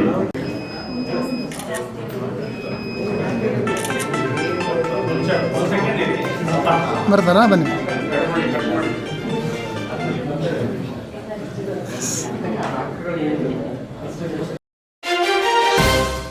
ಬೆಟ್ಟದಳ್ಳಿ ಶ್ರೀ ಕುಮಾರಲಿಂಗೇಶ್ವರ ವಿದ್ಯಾಸಂಸ್ಥೆ ವತಿಯಿಂದ ನಡೀತಾ ಇರುವ ಶಾಲೆ ಗ್ರಾಮೀಣ ಭಾಗದ 10 ಗ್ರಾಮದ ವಿದ್ಯಾರ್ಥಿಗಳಿಗೆ ಆಂಗ್ಲ ಮಾಧ್ಯಮದಲ್ಲಿ ಗುಣಮಟ್ಟದ ಶಿಕ್ಷಣ ನೀಡ್ತಾ ಇದೆ ಎಂದು ಸಂಸ್ಥೆ ಅಧ್ಯಕ್ಷ ಹರಪಳ್ಳಿ ರವೀಂದ್ರ ಹೇಳಿದ್ದಾರೆ. ದಾನಿಗಳು ಸೇರಿಕೊಂಡು ಸ್ಥಾಪಿಸಿರುವ ಶಾಲೆಯಲ್ಲಿ ಬೆಟ್ಟದಳ್ಳಿ, ಶಾಂತಳ್ಳಿ, ತೋಳೂರು, ಶೆಟ್ಟಳ್ಳಿ, ಹಾನಗಲ್ಲು ಸೇರಿದಂತೆ ಇನ್ನಿತರ ಗ್ರಾಮ ಪಂಚಾಯಿತಿ ವ್ಯಾಪ್ತಿಯ ಗ್ರಾಮಗಳ ವಿದ್ಯಾರ್ಥಿಗಳು ಕಲಿತಾ ಇದ್ದಾರೆ. ಈ ಶಾಲೆಯ ಜಾಗವನ್ನು ಒತ್ತುವರಿ ಮಾಡಿಕೊಂಡಿದ್ದು ಕಂದಾಯ ಇಲಾಖೆ ಒತ್ತುವರಿ ತೆರವಿಗೆ ಸೂಕ್ತ ಕ್ರಮ ಕೈಗೊಳ್ಳಬೇಕೆಂದು ಸುದ್ದಿಗೋಷ್ಠಿಯಲ್ಲಿ ಒತ್ತಾಯಿಸಿದ್ದಾರೆ. ಒಂದು ಶೆಡ್ ಅನ್ನು ನಿರ್ಮಿಸೋಕೆ ಎಲ್ಲ ಸಿದ್ಧತೆಗಳನ್ನು ಮಾಡಿದ್ರು. ಆಮೇಲೆ ಒಂದು ಅರ್ಧ ಎಕರೆ ಜಾಗವನ್ನು ಅತಿಕ್ರಮಣ ಮಾಡಿದ್ರು. ಫಸ್ಟು ಊರಿನ ಮುಖ್ಯಸ್ಥರೆಲ್ಲ ಸೇರಿ ಸುಮಾರು ಒಂದು 150ರಿಂದ 200 ಜನ ಸುತ್ತಮುತ್ತಲಿನ ಊರಿನ ಮುಖ್ಯಸ್ಥರೆಲ್ಲ ಬಂದು ನಾವು ರಿಕ್ವೆಸ್ಟ್ ಮಾಡಿದ್ವಿ. ಊರಿನ ಮುಖ್ಯಸ್ಥರ ಜೊತೆಗೆ ನಮ್ಮ ಶಾಲಾ ಸಮಿತಿಯ ಎಲ್ಲ ಡೈರೆಕ್ಟರ್ಗಳು ಅವ್ರನ್ನ ರಿಕ್ವೆಸ್ಟ್ ಮಾಡಿದ್ರು. ಎಷ್ಟೇ ರಿಕ್ವೆಸ್ಟ್ ಮಾಡಿದ್ರು ಅವರು ಆ ಎನ್ಕ್ರೋಚ್ಮೆಂಟನ್ನು ತೆರವುಗೊಳಿಸುವ ಒಂದು ವಿಚಾರದಲ್ಲಿ ಅವರು ಬಂಡತನ ತೋರಿಸ್ತಾ ಇದ್ದಾರೆ. ಮತ್ತು ನಾವು ಇದನ್ನು ರೆವಿನ್ಯೂ ಇಲಾಖೆಗೆ ಮತ್ತು ಪೊಲೀಸ್ ಇಲಾಖೆಯ ಗಮನಕ್ಕೂ ತಂದು ಸರ್ವೆ ಅವರು ಬಂದು ಸರ್ವೆ ಮಾಡಿ ಹೋದರು. ಹಾಗೆ ಆವಾಗ ಇನ್ನೂ ಒಂದು ಪದೇ ಆಗಿ ಅವರಿಗೆ ನೀವು 3 ಸೆಂಟ್ ಜಾಗ ತಗೊಳ್ಳಿ, ಅದು ಮಿಕ್ಕಿದ್ದೆಲ್ಲ ನಮಗೆ ಬಿಟ್ಕೊಡಿ, ಸ್ಕೂಲ್ ಜಾಗವನ್ನು ಸ್ಕೂಲಿಗೆ ಬಿಟ್ಕೊಡಿ ಅಂತ ಕೇಳಿದ್ರು. ಆದರೂ ಅವರು ಅದಕ್ಕೆ ಒಪ್ಪದೆ ಗ್ರಾಮಸ್ಥರು ಸ್ವಲ್ಪ ವಾಗ್ವಾದ ನಡೀತು. ಆ ವಾಗ್ವಾದ ಜೊತೆಗೆ ಎಲ್ಲ ಗ್ರಾಮಸ್ಥರೆಲ್ಲ ರೊಚ್ಚಿಗೆದ್ರು. ಅವರು ಸಹ ಅದಕ್ಕೆ ಪ್ರತಿರೋಧವನ್ನು ಹೊಡೆದ್ರು. ನಾವು ನಮ್ಮ ಜಾಗವನ್ನು ತೆರವುಗೊಳಿಸಬೇಕು ಅಂತ ಮತ್ತೊಮ್ಮೆ ಇದಕ್ಕೆ ರೆವಿನ್ಯೂ ಇಲಾಖೆಗೆ ಮತ್ತು ಪೊಲೀಸ್ ಸ್ಟೇಷನ್ಗೆ ಮತ್ತೆ ರಿಕ್ವೆಸ್ಟ್ ಮಾಡಿದ್ರು. ಅದು ಅಲ್ಲಿ ಸ್ವಲ್ಪ ಅತಿರೇಕಕ್ಕೆ ತಿರುಗಿ ನಮ್ಮ ಸದಸ್ಯರುಗಳ ಮೇಲೆ ಕೇಸು ವಗೈರೆ ಆಯಿತು. ಅವರು ಏನೂ ಅವರ ಮೇಲೆ ಮ್ಯಾನ್ ಹ್ಯಾಂಡ್ಲಿಂಗ್ ಏನೋ ಸ್ವಲ್ಪ ತಳ್ಳಾಟದಿಂದ ಏನೋ ಸ್ವಲ್ಪ ಅತಿರೇಕಕ್ಕೆ ಹೋದ ಸಂದರ್ಭದಲ್ಲಿ ತಳ್ಳಾಟದಿಂದ ಒಂದು ಸಣ್ಣ ಮೂಗೇಟ್ಗಳಾಯಿತು. ಅದಕ್ಕೆ ಅವರು ಹಾಸ್ಪಿಟ್ಲಿಗೆ ಅಡ್ಮಿಟ್ ಆದರು. ಆ ಅಡ್ಮಿಟ್ ಆದಾಗ ನಾವು ಹೋಗಿ ಫಸ್ಟೇ ಕಂಪ್ಲೇಂಟ್ ಕೊಟ್ವಿ. ಆದ್ರೂ ಆ ಕಂಪ್ಲೇಂಟನ್ನು ನಮ್ಮ ಆರಕ್ಷಕ ಠಾಣೆಯವರು ಪರಿಗಣಿಸಿ ಅವರ ಕಂಪ್ಲೇಂಟ್ ತಗೊಂಡು ಮತ್ತೆ ಅದೆಲ್ಲ ಕೋರ್ಟ್ವರೆಗೂ ಹೋಯಿತು. ಅದೆಲ್ಲ ವಿಚಾರ ಕೋರ್ಟ್ನಲ್ಲಿದೆ. ಇವಾಗ ಏನಾಗಿದೆ ಅಂತ ಹೇಳಿದ್ರೆ, ಜಗದೀಶ್ ಅವರ ಸುತ್ತಮುತ್ತಲಿನ ಗ್ರಾಮಸ್ಥರಿಗೆ ಒಂದು ಬೆದರಿಕೆಯ ಸಂದೇಶವನ್ನು ಕಳಿಸ್ತಾ ಇದ್ದಾರೆ. ನಾನು ಹಾಸ್ಪಿಟ್ಲಲ್ಲಿ ನರ್ಸ್ ಆಗಿ ಕೆಲಸ ಮಾಡ್ತಾ ಇದ್ದೀನಿ. ಸುತ್ತಮುತ್ತಲಿನ ಗ್ರಾಮಸ್ಥರು ಯಾರು ಬಂದರೂ ನಾನು ಅವರಿಗೆ ಇಂಜೆಕ್ಷನ್ನಲ್ಲಿ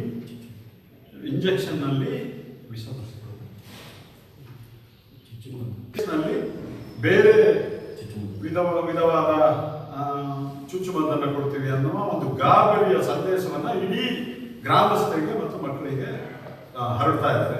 ಇದು ನಮಗೆ ಬಹಳ ಸಹಿಸಲಾಗದಂಥ ವಿಚಾರವಾಗಿದೆ. ನಮ್ಮ ಮಕ್ಕಳನ್ನು ಹಾಸ್ಪಿಟ್ಲಿಗೆ ಕಳಿಸಲು ಹೆದರಿಕೆ ಆಗ್ತಾ ಇದೆ. ಗ್ರಾಮಸ್ಥರು ಯಾರು ಸರ್ಕಾರಿ ಆಸ್ಪತ್ರೆಗಳಿಗೆ ಬರ್ತಾ ಇಲ್ಲ. ಹಾಗಾಗಿ ಈ ವಿಚಾರವಾಗಿ ನಾವು ಮೇಲಾಧಿಕಾರಿಗಳಿಗೂ ನಾವು ಆಲ್ರೆಡಿ ಎಲ್ಲ ವಿಷಯಗಳನ್ನು ಕುರಿತಾಗಿ ಅವರಿಗೆ ಮನವರಿಕೆ ಮಾಡಿಕೊಟ್ವಿ.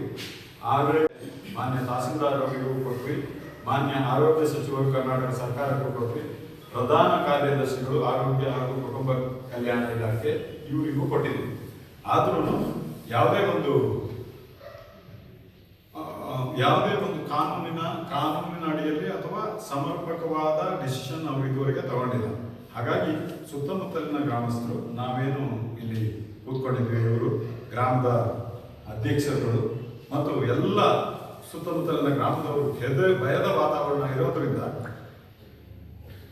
ಸಾರ್ವಜನಿಕವಾಗಿ ಪ್ರತಿಭಟನೆ ಮಾಡಬೇಕು ಅಂತಿದ್ದಾರೆ. ಮುಂದಿನ ದಿನಗಳಲ್ಲಿ ಈ ತಿಂಗಳ 31ರೊಳಗೆ ಏನಾದರೂ ಡಿಸಿಷನ್ ತಗೊಳ್ಳದೇ ಇದ್ದರೆ ಸರ್ಕಾರ, ಅದಕ್ಕೆ ಸಂಬಂಧಪಟ್ಟವರು, ನಾವು ಆ ಶಾಂತಳ್ಳಿ ಭಾಗದ ಎಲ್ಲ ಜನರು ಪ್ರತಿಭಟನೆ ನಡೆಸೋದಾಗಿ ಸೋಮವಾರಪೇಟೆಯ ತಹಸೀಲ್ದಾರ್ ಕಚೇರಿ ಎದುರಿನಲ್ಲಾಗ್ಬೋದು ಅಥವಾ ಸೋಮವಾರಪೇಟೆಯ ಜೆಸಿ ವೇದಿಕೆ ಎದುರಿನಲ್ಲಾಗ್ಬೋದು. ಬೆಟ್ಟದಳ್ಳಿ ಗ್ರಾಮಾಭಿವೃದ್ಧಿ ಮಂಡಳಿ ಅಧ್ಯಕ್ಷ ಸಂಪತ್ ಮಾತನಾಡಿ, ಗ್ರಾಮಸ್ಥರು, ಪೋಷಕರು ಮತ್ತು ಶಾಲಾ ಆಡಳಿತ ಮಂಡಳಿ ಸದಸ್ಯರು ಕುಮಾರಲಿಂಗೇಶ್ವರ ಆಂಗ್ಲ ಮಾಧ್ಯಮ ಶಾಲೆಯ ಜಾಗಕ್ಕೆ ಬೇಲಿ ನಿರ್ಮಿಸ್ತಾ ಇದ್ದ ಸಂದರ್ಭ ಜಾಗ ಒತ್ತುವರಿ ಮಾಡಿಕೊಂಡಿರುವ ಬೆಟ್ಟದಳ್ಳಿ ಗ್ರಾಮದ ಜಗದೀಶ್ ಮತ್ತು ಅವರ ಪತ್ನಿ ಮೋನಾಕ್ಷಿ ಅವರು ಗ್ರಾಮಸ್ಥರು, ಪೋಷಕರು ಮತ್ತು ಶಾಲಾ ಆಡಳಿತ ಮಂಡಳಿ ಸದಸ್ಯರೊಂದಿಗೆ ವಾಗ್ವಾದ ನಡೆಸಿದ್ದು, ಈ ಬಗ್ಗೆ ಪೊಲೀಸ್ ಠಾಣೆಯಲ್ಲಿ ಪರಸ್ಪರ ಪ್ರಕರಣ ದಾಖಲಾಗಿದೆ.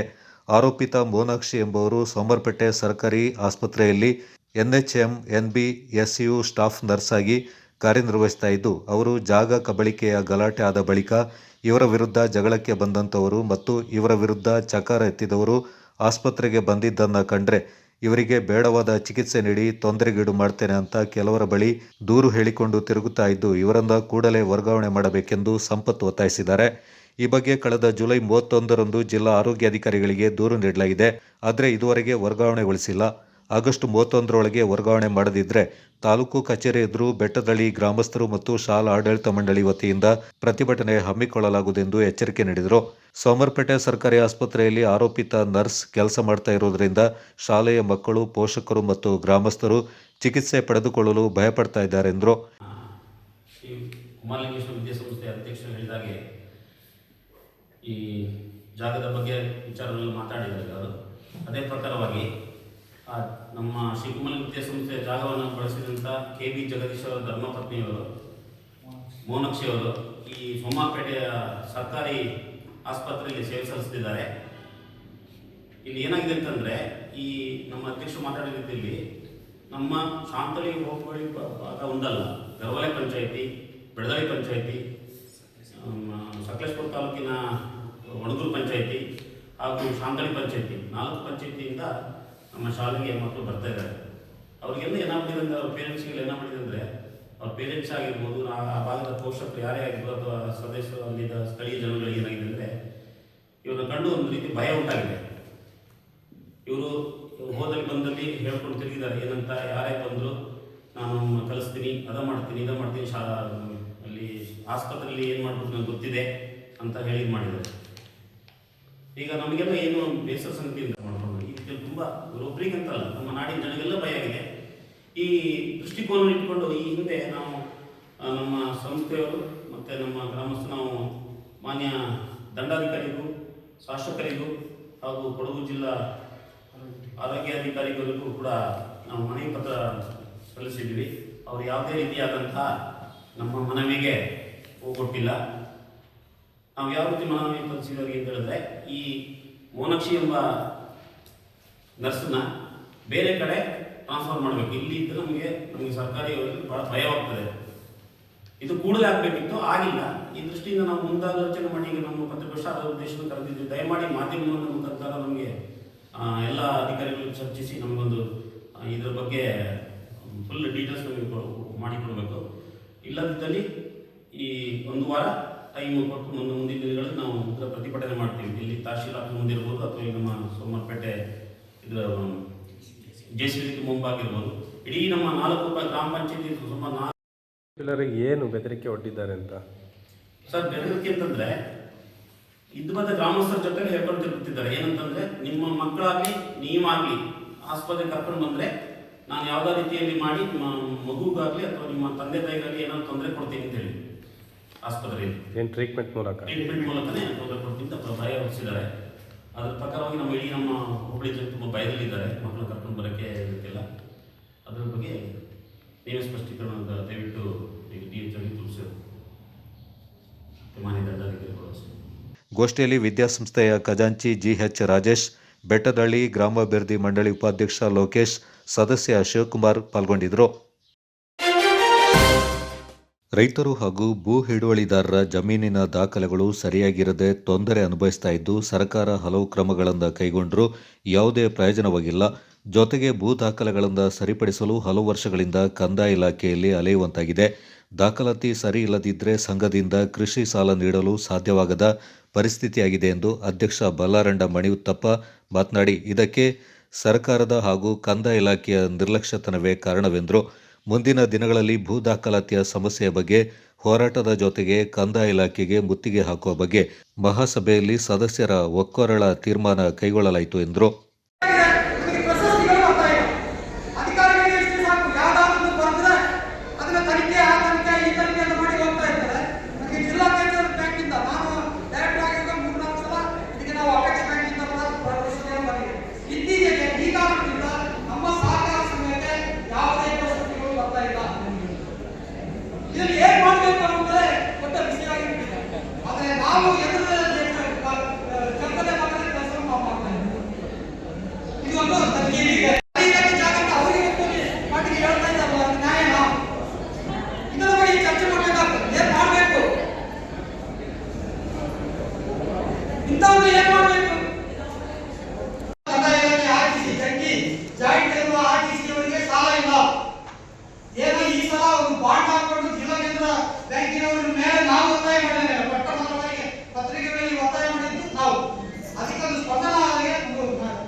ಕಾನೂನಿನ ಚೌಕಟ್ಟಿನೊಳಗೆ ಶಾಂತಿಯುತ ದಸರಾ ಆಚರಣೆಗೆ ಶಾಸಕ ಡಾಕ್ಟರ್ ಮಂತರ್ಗೌಡ ಮನವಿ.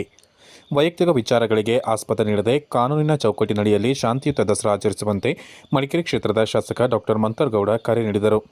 ಸೋಮವಾರ ಮಡಿಕೇರಿಯ ಖಾಸಗಿ ಹೋಟೆಲ್ ಸಭಾಂಗಣದಲ್ಲಿ ನಡೆದ ಮಡಿಕೇರಿ ನಗರ ದಸರಾ ದಶಮಂಟಪ ಸಮಿತಿ ಸಭೆಯಲ್ಲಿ ಮಾತನಾಡಿದ ಅವರು, ಮಡಿಕೇರಿ ದಸರಾ ಮೈಸೂರು ದಸರಾಕ್ಕಿಂತ ವಿಜೃಂಭಣೆಯಿಂದ ನಡೆಯುತ್ತಿದ್ದು, ವೈಯಕ್ತಿಕವಾಗಿ ಹಾಗೂ ಸರ್ಕಾರದ ವತಿಯಿಂದ ಸಂಪೂರ್ಣ ಸಹಕಾರ ನೀಡುವುದಾಗಿ ಹೇಳಿದರು.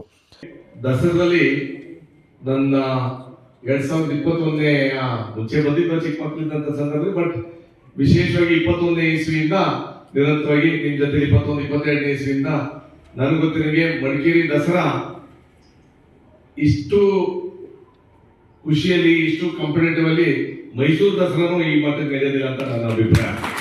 ಆಮೇಲೆ ಎಷ್ಟೇ ಕಾಂಪಿಟೇಷನ್ ಆಗಿದ್ರು ಮಡಿಕೇರಿಗೆ ಒಂದು ಒಳ್ಳೆಯ ಹೆಸರು ತರಬೇಕು ಅಂತ ಆಸೆ ಇರೋದ್ರಿಂದ ನಾವೆಲ್ಲರೂ ಸೇರ್ಕೊಂಡು ಈ ಕಾರ್ಯಕ್ರಮ ಮಾಡ್ತಾ ಇದ್ವಿ. ಆ ವಿಚಾರದಲ್ಲಿ ನೀವು ಹೇಳಿದಂಗೆ ಇಲ್ಲಿ ನಾನಂತೂ ಕಾನೂನ ಬದಲಾವಣೆ ಮಾಡಕ್ಕೆ ಮಾಡಬೇಕು ಆ ಮಾಡಬೇಕು ಅಂತ ನಾನು ಹೇಳಕ್ ಬಂದಿಲ್ಲ. ಇಲ್ಲಿ ನಾನು ನಿಮಗೆ ವೈಯಕ್ತಿಕವಾಗಿರ್ಬೋದು, ಸರ್ಕಾರದ ವತಿಯಿಂದ ಇರ್ಬೋದು, ನಿಮ್ಗೆ ಏನ್ ಸಪೋರ್ಟ್ ಇರ್ಬೇಕು ಅಂತ ನಾವು ನಿರಂತರವಾಗಿ ನಿಮ್ ಜೊತೆ ಇರ್ತೀವಿ. ಯಾಕಂತಂದ್ರೆ ಮಂಟಪದ ಪ್ರದರ್ಶನ ಇಲ್ಲ ಅಂದ್ರೆ ದಸರಾನೇ ಇಲ್ಲ ಅಂತ ನನ್ನ ಅಭಿಪ್ರಾಯ. ಆ ವಿಚಾರದಲ್ಲಿ ನಿಮಗೆ ಯಾವ ರೀತಿ ಸಪೋರ್ಟ್ ಮಾಡಬೇಕು. ಲಾಸ್ಟ್ ಟೈಮ್ ಒಂದು ಮೀಟಿಂಗು ಕರೆದು 2 ವರ್ಷದಲ್ಲಿ ನಾವು ಮೀಟಿಂಗ್ ಕರೆದು ಯಾವ ರೀತಿ ಅಂತಂದ್ರೆ ನೀವು ರೂಟ್ಗಳೆಲ್ಲ ತೀರ್ಮಾನ ಮಾಡಂತ ಸಂದರ್ಭದಲ್ಲಿ ಪ್ಲಸ್ ಎಲೆಕ್ಟ್ರಿಕಲ್ ವ್ಯವಸ್ಥೆಯಲ್ಲಿ ಏನೇನು ತೀರ್ಮಾನ ಅಂದ್ರೆ ರೂಟ್ ಹೋಗಂತ ದಾರಿಲಿ ಯಾವ ರೀತಿ ಅನುಕೂಲ ಆಗಬೇಕು ಅಂತ ನನ್ ಗೊತ್ತಿರಿಗೆ ಇನ್ನೊಂದು 2-3 ವಾರದೊಳಗೆ ಅದ ಕೊಟ್ರೆ ನಮ್ಮ ಪೊಲೀಸ್ ಸಿಬ್ಬಂದಿಗಳು ಪ್ಲಸ್ ಚೆಸ್ಕಾಂ ಇರ್ಬೋದು, ಬೇರೆ ಬೇರೆ ಇಲಾಖೆಯವರು ನಮ್ಮ ಮುನ್ಸಿಪಾಲಿಟಿ ವತಿಯಿಂದ ನಿಮ್ಮ 10 ಮಂಟಪದ ದಾರಿಲಿ ಹೋದಂತ ಸಂದರ್ಭದಲ್ಲಿ ಏನೇನು ವ್ಯವಸ್ಥೆಗಳು ಆಗಬೇಕು ಅಂತ ಸರ್ಕಾರದ ವತಿಯಿಂದ ಇದ್ದಂತ ಸಂದರ್ಭದಲ್ಲಿ ಅದನ್ನ ರೆಡಿ ಮಾಡ್ಕೊಡ್ಬೇಕು ಅಂತ ಆದಷ್ಟು ಬೇಗ ನಮ್ಗೆ ರೂಟ್ಗಳು ಕೊಟ್ರೆ ಮಾಡ್ಸೋಣ. ಮತ್ತೆ ನೀವು ಹೇಳ್ದಂಗೆ ನನ್ನ ವೈಯಕ್ತಿಕವಾಗಿರೋದಂತಂದ್ರೆ ನೀವು ಹೇಳ್ದಂಗೆ ಲಕ್ಷ ಒಬ್ಬೊಬ್ಬ ಒಂದೊಂದು ಮಂಟಪ ಖರ್ಚು ಮಾಡ್ಕೊಂಡು ಬಂದಂತ ಸಂದರ್ಭದಲ್ಲಿ ಒಂದು 5-10 ನಿಮಿಷ ಈ ಕಡೆ ಆ ಕಡೆ ಆದ್ರೂ ನಾವು ಅಡ್ಜಸ್ಟ್ ಮಾಡ್ಕೋಬೇಕು ಅಂತ ನನ್ನ ವೈಯಕ್ತಿಕವಾಗಿ ಅಭಿಪ್ರಾಯ. ಯಾಕೆ ಅಂತಂದ್ರೆ 200-300 ಜನ ಒಂದು ಕಮಿಟಿಯಲ್ಲಿ ಸೇರ್ಕೊಂಡು ನಮ್ದೇ ಚೆನ್ನಾಗಿ ಆಗಿರ್ಬೇಕು ಅಂತ ಒಂದು ಆಸೆ ಇರ್ತದೆ. ಮತ್ತೆ ಒಂಚೂರು ಈ ಕಡೆ ಆ ಕಡೆ ನೀವು ಹೇಳ್ದಂಗೆ ಒಂದು ಟೆಕ್ನಿಕಲ್ ಇಶ್ಯೂ ಆಗ್ಬೋದು, ಬೇರೆ ರೀತಿಯಲ್ಲಿ ಆಗ್ಬೋದು. ನಾವ್ ಹೇಳ್ತೇವೆ ಕಾಂಪಿಟೇಷನ್ ಇರಬೇಕು ಅಂತ, ಎಲ್ಲರೂ ಗೆಲ್ಲಕ್ಕೆ ಅಂತಾನೆ ಆಸೆ ಇರ್ತಾರೆ. ಆದ್ರೆ ಇಲ್ಲಿ ಅದಕ್ಕೆ ನಾನು ಸ್ವಲ್ಪ ಬುದ್ಧಿವಂತ ಆಗಿದ್ದೀನಿ. ನಾನು 12 ಗಂಟೆಗೆ ನೀವೆಲ್ಲ 10 ಮಂಟಪಕ್ಕೆ ವಿಸಿಟ್ ಮಾಡ್ಬಿಟ್ಟು ನಾನಂತೂ ಓಡೋದು. ಯಾಕಂದ್ರೆ ಇವ್ನ್ ಪ್ರೈಸ್ ಕೊಟ್ಟರು ಅವ್ನ್ ಪ್ರೈಸ್ ಕೊಟ್ಟರು ಅಂತ ನೀವು ಹೇಳ್ತಾ ನಾನು ಅದ್ರಲ್ಲಿ ಯಾಕಂದ್ರೆ ನೀವ್ ಏನೇನು ಮಾಡ್ಲಿ 10 ಗೆಲ್ಲವ್ರೆ ಅಂತ ನನ್ನ ಕಣ್ಣಲ್ಲಿ. ನಮ್ಮಲ್ಲಿ ಇವ್ರು ಚೆನ್ನಾಗಾಯ್ತು ಅವ್ರು ಕಡಿಮೆ ಆಯ್ತು ಅಂತ ನಾನು ಹೇಳಕ್ ಬಂದಿಲ್ಲ. 10 ಚೆನ್ನಾಗಾಗಿದೆ. ಆ ವಿಚಾರದಲ್ಲಿ ಕಾಂಪಿಟೇಷನ್ ಒಂದಕ್ಕಿಂತ ಒಂದು ಜಾಸ್ತಿ ಆಯ್ತಾ ಇದೆ. ವರ್ಷ ಖರ್ಚು ಒಂದಕ್ಕಿಂತ ಒಂದು ಜಾಸ್ತಿ ಆಯ್ತಾ ಇದೆ. ಹುಷಾರಾಗಿ ಮಾಡಿ. Safety is key. ಸಭೆಯಲ್ಲಿ ದಶಮಂಟಪ ಸಮಿತಿಯ ಪದಾಧಿಕಾರಿಗಳು ಹಾಗೂ ದಸರಾ ಸಮಿತಿಯ ಪದಾಧಿಕಾರಿಗಳು ಉಪಸ್ಥಿತರಿದ್ದರು. ಈ ಸಂದರ್ಭದಲ್ಲಿ ವಿವಿಧ ದೇವಾಲಯಗಳ ಸಮಿತಿಯ ಪ್ರಮುಖರನ್ನು, ಶಕ್ತಿ ದೇವಾಲಯಗಳ ಅರ್ಚಕರುಗಳನ್ನು ಸನ್ಮಾನಿಸಲಾಯಿತು. ತಮ್ಮೆಲ್ಲ ಸಹಕಾರ ಮಾತ್ರ ಇದು ಇತಿಹಾಸ ನಿಲ್ಲಿಸಕ್ಕಾಗಲ್ಲ. ತಾವೇನು ಹೇಳ್ತೀರಾ ಟೌನಲ್ಲಿ ಮುಂದೆ ಬರ್ತೀರಾ ಅಂತ ಹೇಳಿ ತಮಗೆ ಇನ್ನೂ ಈಸಿ ಆಗ್ತಿದೆ. ಯಾಕೆಂದ್ರೆ 11 ಗಂಟೆಗೆ ನಾವು 8 ಗಂಟೆಗೆ ಪೆಟ್ರೋಲ್ ಆದ್ಮೇಲೆ ಸ್ವಲ್ಪ ಒಂದು ಏನೋ ಒಂದು ವ್ಯವಸ್ಥೆ ಇದೆ. ನಿಮ್ಮೆಲ್ಲರಿಗೂ ಗೊತ್ತಾಯ್ತದೆ, ಮತ್ತೆ ಮಾಹಿತಿ ಕೊಡ್ತೀನಿ, ಎಲ್ಲ ಮಾಹಿತಿ ಕೊಡ್ತೀನಿ. ಅಲ್ಲಿ ಕಾನೂನು ಸಲಹೆಗಾರರಾದ ಒಂದೊಂದವರು ಅಲ್ಲಿ ಇನ್ಚಾರ್ಜ್ ಇರೋದ್ರಿಂದ ಅಲ್ಲಿ ಯಾವ ತರ ಮಾಡ್ತಾರೆ ಅಂತ ಹೇಳ್ಕೊಂಡು ಮತ್ತೆ ನಾವು ತಗೊಂಡ್ರೆ ಒಳ್ಳೇದು ಅಂತ ನನ್ನ ಒಂದು ಅನಿಸಿಕೆ. ಪೀಠದ ಶ್ರೀರಾಮಚಂದ್ರ ಹೇಳಿದ್ದೇನೆ, ಆ ಮಿತಿಯಾಗಿ ಬಳಸ್ಕೊಂಡು ಹೋದ್ರೆ ಒಳ್ಳೇದು ನಮ್ಮ ಒಂದು ಅನಿಸಿಕೆ. ಮುಖ್ಯವಾಗಿ ಈ ಡಿಜೆ ನಿರ್ಬಂಧ ಮಾಡಬೇಕು ಅಂತ ಖಂಡಿತ ಒಪ್ಕೊಳ್ಬೇಕಾದ ಒಂದು ವಿಚಾರಗಳು ಕೂಡ ಹೌದು. ಆದ್ರೆ ಈ ಧ್ವನಿವರ್ಧಕಗಳನ್ನ ಎಲ್ಲೂ ಕೂಡ ನಿಷೇಧ ಮಾಡಲಿಲ್ಲ. ದಯವಿಟ್ಟು ಎಲ್ಲ ಅರ್ಥ ಮಾಡ್ಕೊಳ್ಳಿ. ಧ್ವನಿವರ್ಧಕವನ್ನು ಎಲ್ಲೂ ನಿಷೇಧ ಮಾಡಿಲ್ಲ. ಡಿಜೆನ ಏನು ಆ ಡಿಜೆ ಪ್ಲೇ ಬಾಯ್ಸ್ ಅದು ಏನು ಪ್ಲೇ ಮಾಡ್ತಾರೆ ದಯವಿಟ್ಟು ಅದನ್ನು ನಿಲ್ಲಿಸ್ಕೊಳ್ಳೋಣ. ಬೇಕಾದ್ರೆ ರೆಕಾರ್ಡೆಡ್ ಏನು ಸಾಂಗ್ಸ್ ಅಥವಾ ಏನು ನಮ್ಮ ಸ್ಟೋರಿಗಳಿದೆ ಅದನ್ನು ಮಾಡ್ಕೊಂಡು ಹೋಗೋದ್ರಿಂದ ಉತ್ತಮ ಅಂತ ನಮಗೆ ನನ್ನ ಒಂದು ಅಭಿಪ್ರಾಯ.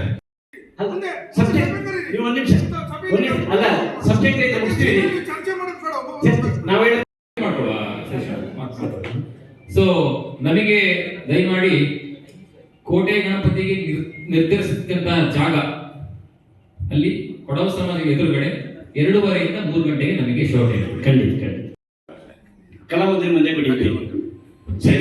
ನಾವು ಬರ್ತೀವಿ, ನಾವು ಬಂದಾಗ ಮುಂದೆ ಹೋಗ್ತೀವಿ. ದಂಡಿನ ಮನೆ ಎಂದವ್ರು ಬರ್ತಾರೆ, ಅಲ್ಲಿಂದ ನೀವು ಬರ್ತೀರಾ. ನಿಮ್ನ ಫಾಸ್ಟ್ ಹಾಕೊಂಡು ನಾವು ಹೋಗ್ತೇವೆ. ನಮ್ಮಿಂದ ನೀವಾಗ ಜಡ್ಜ್ಮೆಂಟಿಗೆ ಬಂದು ಅಲ್ಲಿ ನಿಂತ್ಕೊಳ್ತೀರಲ್ಲ, ನಾವು ಅಲ್ಲೇ ನಿಂತಿರೋದಿಲ್ಲ. ನೀವು ನಾವು ಹೋದ್ಮೇಲೆ ಹಿಡ್ಕೊಳ್ಳೋದು. ಪ್ರತಿ ಸಲನ ಹಂಗೆ ಹಾಕಿತ್ತು. ಈಗ 1-2-3 ವರ್ಷದಿಂದ ಈ ರೀತಿ ಮಾಡಿದ್ದಾರೆ.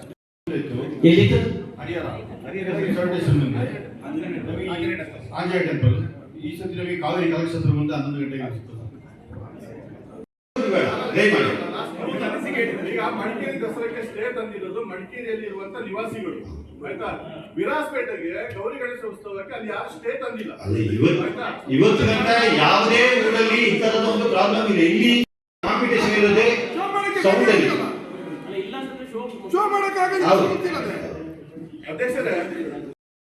ನಮ್ಮ ಅಭಿಪ್ರಾಯ ಏನಂತಂದ್ರೆ ಈಗ 10 ರಿಂದ 6 ಗಂಟೆವರೆಗೆ ಆಫ್ ಮಾಡಿಸ್ತಾರೆ. ನಮ್ಮ ಏನು ಕಥಾ ಸಾರಾಂಶ ಇದೆ ಅದಕ್ಕೆ ಮಾತ್ರ ಆನ್ ಮಾಡ್ಕೊಳ್ಬೇಕು, ಬಾಕಿ ಸಣ್ಣ ಈ 6 ಗಂಟೆಯಿಂದ ಅಟ್ಲೀಸ್ಟ್ ಒಂದು 2 ಗಂಟೆ ಆದ್ರೂ ಮಧ್ಯಾಹ್ನ ನಮಗೆ ಆನ್ ಮಾಡುವಂತ ಅವಕಾಶ ದಶಮಂಟಪದಿಂದ ಮಾಡಬೇಕು.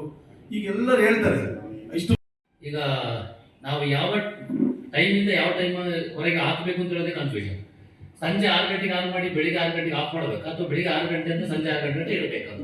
ಇದರ ಬಗ್ಗೆ ಒಂದು ನಿಗದಿತವಾಗಿ ಈ ಸಮಯದಿಂದ ಈ ಸಮಯಕ್ಕೆ ಅಂತ ಹೇಳಿ ಅದನ್ನ ಕಟ್ಟುನಿಟ್ಟಾಗಿ ಮಾಡಬೇಕು. ಮತ್ತೆ ದಶಮಂಟಪದಲ್ಲಿ ತೀರ್ಮಾನ ಮಾತಾಡಿದಂಗೆ ಸುಪ್ರೀಂ ಕೋರ್ಟ್ ಆರ್ಡರ್ ಇರೋದು ಬರೀ ಮಡಿಕೇರಿ ಮಾತ್ರ ಅಲ್ಲ, ಭಾರತ ದೇಶಾದ್ಯಂತ ಇರ್ತದೆ. ಆದರೆ ದಸರಾಕ್ಕೆ ಮಾತ್ರ ಸ್ಪೆಷಲ್ ಆಗಿ ಕೆಲವು ಜನ ದಸರಾದ ಬಗ್ಗೆ ಮಾತ್ರ ಮಾತಾಡ್ತಾರೆ. ಈಗ ಪೇಟೆಯಲ್ಲಿ ಈಗ ಗೌರಿ ಬಿಡ್ಬೇಕಾದ್ರೂ ಡಿಜೆ ಹಾಕ್ತಾರೆ. ನಮ್ಮ ಹನುಮ ಜಯಂತಿ ಕುಶಾಲನಗರದಲ್ಲಿ ಗ್ರ್ಯಾಂಡ್ ಆಗಿ ಮಾಡಿದ್ರು ಆಗೋ ಡಿಜೆ ಹಾಕ್ತೀವಿ. ಮಡಿಕೇರಿಯಲ್ಲಿ ಡಿಜೆ ಹಾಕಿ ಕೇಸ್ ಹಾಕ್ಸ್ಕೊಳ್ತೀವಿ. ಬಟ್ ಸುಪ್ರೀಂ ಕೋರ್ಟ್ ಆರ್ಡರ್ ಇರೋದೇನು, ಬೆಳಿಗ್ಗೆ 6ರಿಂದ ಸಂಜೆ 6ರಿಂದ ಬೆಳಿಗ್ಗೆ 6 ಗಂಟೆ ಗಂಟೆ ಸೌಂಡ್ಸ್ ಮಾಡಬಾರ್ದು ಅಂತ. ರಾತ್ರಿ 10 ಗಂಟೆ ಸ್ಟಾರ್ಟ್ ಆಗಿ ಸಂಜೆ 6 ಗಂಟೆಯಿಂದ 10 ಗಂಟೆಯಿಂದ ಆಗುತ್ತೆ ಅಂತ ಹೇಳ್ತಾರೆ. 12 ಗಂಟೆ ಆಗ್ಬೋದು. ಲಾಸ್ಟ್ ಇಯರ್ ಇದೇ ತರ ಬಿಫೋರ್ 2 ಇಯರ್ಸ್ ಸಮಸ್ಯೆ ಜಾಸ್ತಿ ಆಯ್ತಾ ಇದೆ. ಬೆಳಿಗ್ಗೆ 6 ಗಂಟೆಗೆ ಆಫ್ ಮಾಡ್ತೀವಿ ಸೌಂಡ್ನ. ಬಟ್ ಸರ್ಕಾರ ಆದೇಶ ಇರೋದೇನಂತಂದ್ರೆ ಬೆಳಗ್ಗೆ ಸಂಜೆ 10 ಗಂಟೆ ಕ್ಲೋಸ್ ಮಾಡಿ ಹೋಗ್ತಿರೋದು. ಅದೇ ಬೆಳಗಿನ ಜಾವ ಎಲ್ಲರೂ ಕಷ್ಟಪಡೋ ನಮ್ದು ಪದಾಧಿಕಾರಿಗಳು ಎಲ್ಲರೂ ಸಮಿತಿ 10 ವರ್ಷ ಮಾಡಿ ಏನ್ ಮಾಡ್ತಿದ್ವಿ, ಕೆಲಸ ಮಾಡ್ತೀವಿ. ಆದ್ರೆ ರಾತ್ರಿ ಯಾರು ಎಂಜಾಯ್ಮೆಂಟ್ ಮಾಡ್ಲಿಕ್ಕೆ ಆಗಲ್ಲ. ಹೇಳಿದ್ರು ಡಿಜೆ ಅಂದ್ರೆ ಕರೆಕ್ಟ್ ಆಪರೇಟ್ ಮಾಡೋದು ನಾವು ಕನ್ನಡದಲ್ಲಿ ಧ್ವನಿವರ್ಧಕ ಮಾಡಿಬಿಟ್ಟು ಮಾಡ್ಬೋದು ಅಂತೇಳಿ. ಆದರೆ ಇದೀಗ ಏನಂದ್ರೆ 5-6 ವರ್ಷದಿಂದ ಈ ಡಿಜೆ ಬಗ್ಗೆ ಡಿಜೆ ಸದ್ದುಗಿಂತ ಈ ಸದ್ದು ಜಾಸ್ತಿ ಮಾಡ್ತಾ ಇರ್ತಕ್ಕಂಥದ್ದು ಈ ಒಂದು ವಿಷಯ. ಮಡಿಕೇರಿ ದಸರಾದಲ್ಲಿ ಅತ್ಯಂತ ಆಕರ್ಷಣೀಯ ಅಂಶ ಅಂದ್ರೆ ಹಾಗೆ ನಮ್ಮೆಲ್ಲ ಹಿರಿಯರಿಗೂ ಸನ್ಮಾನವನ್ನ ಮಾಡಿದಂತಹ ವೇದಿಕೆ ಮೇಲಿರುವ ಸರ್ವ ಗಣ್ಯರು ಹಾಗೆ ನಮ್ಮ ಶಾಸಕರಾದ ಶ್ರೀಯುತ ಡಾಕ್ಟರ್ ಮಂತರಗೌಡ, ಶ್ರೀಯುತ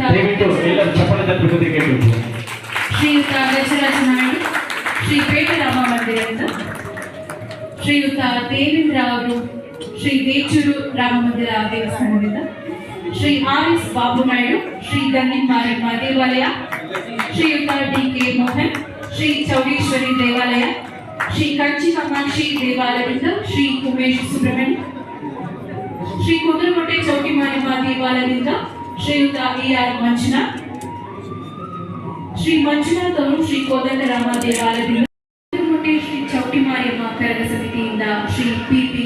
ಚಾಮಿ ಅವರು ಸನ್ಮಾನ. ಭಾಗಮಂಡಲದಲ್ಲಿ ನಡೆದ ರಾಜ್ಯಮಟ್ಟದ ಕೆಸರುಗದ್ದೆ ಕ್ರೀಡಾಕೂಟ ಅಪಾರ ವೀಕ್ಷಕರನ್ನ ರಂಜಿಸಿತು. ಕೆಸರುಗದ್ದೆ ಓಟ ಸೇರಿದಂತೆ 10 ಹಲವು ಕ್ರೀಡೆಗಳಲ್ಲಿ ಅಸಂಖ್ಯ ಕ್ರೀಡಾಭಿಮಾನಿಗಳು ಕೆಸರಲ್ಲಿ ಮಿಂದು ಎದ್ದೇಳಿ ಪಾಲ್ಗೊಂಡು ಸಂಭ್ರಮಿಸಿದ್ರು.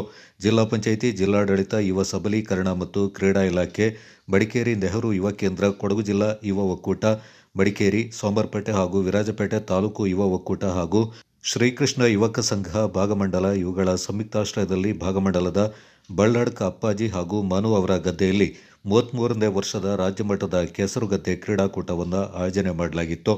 ಕ್ರೀಡಾಕೂಟವನ್ನು ಉದ್ಘಾಟಿಸಿದ ಸಂಸದ ಯದುವೀರ್ ಮಾತನಾಡಿ, ಜಿಲ್ಲೆಯ ಜನತೆ ಇಲ್ಲಿನ ಪ್ರಕೃತಿ ಹಾಗೂ ಸಂಸ್ಕೃತಿ ಸಂಪ್ರದಾಯಗಳನ್ನು ಸಂರಕ್ಷಿಸಿ ಬೆಳೆಸುವಂತಾಗಬೇಕೆಂದರು.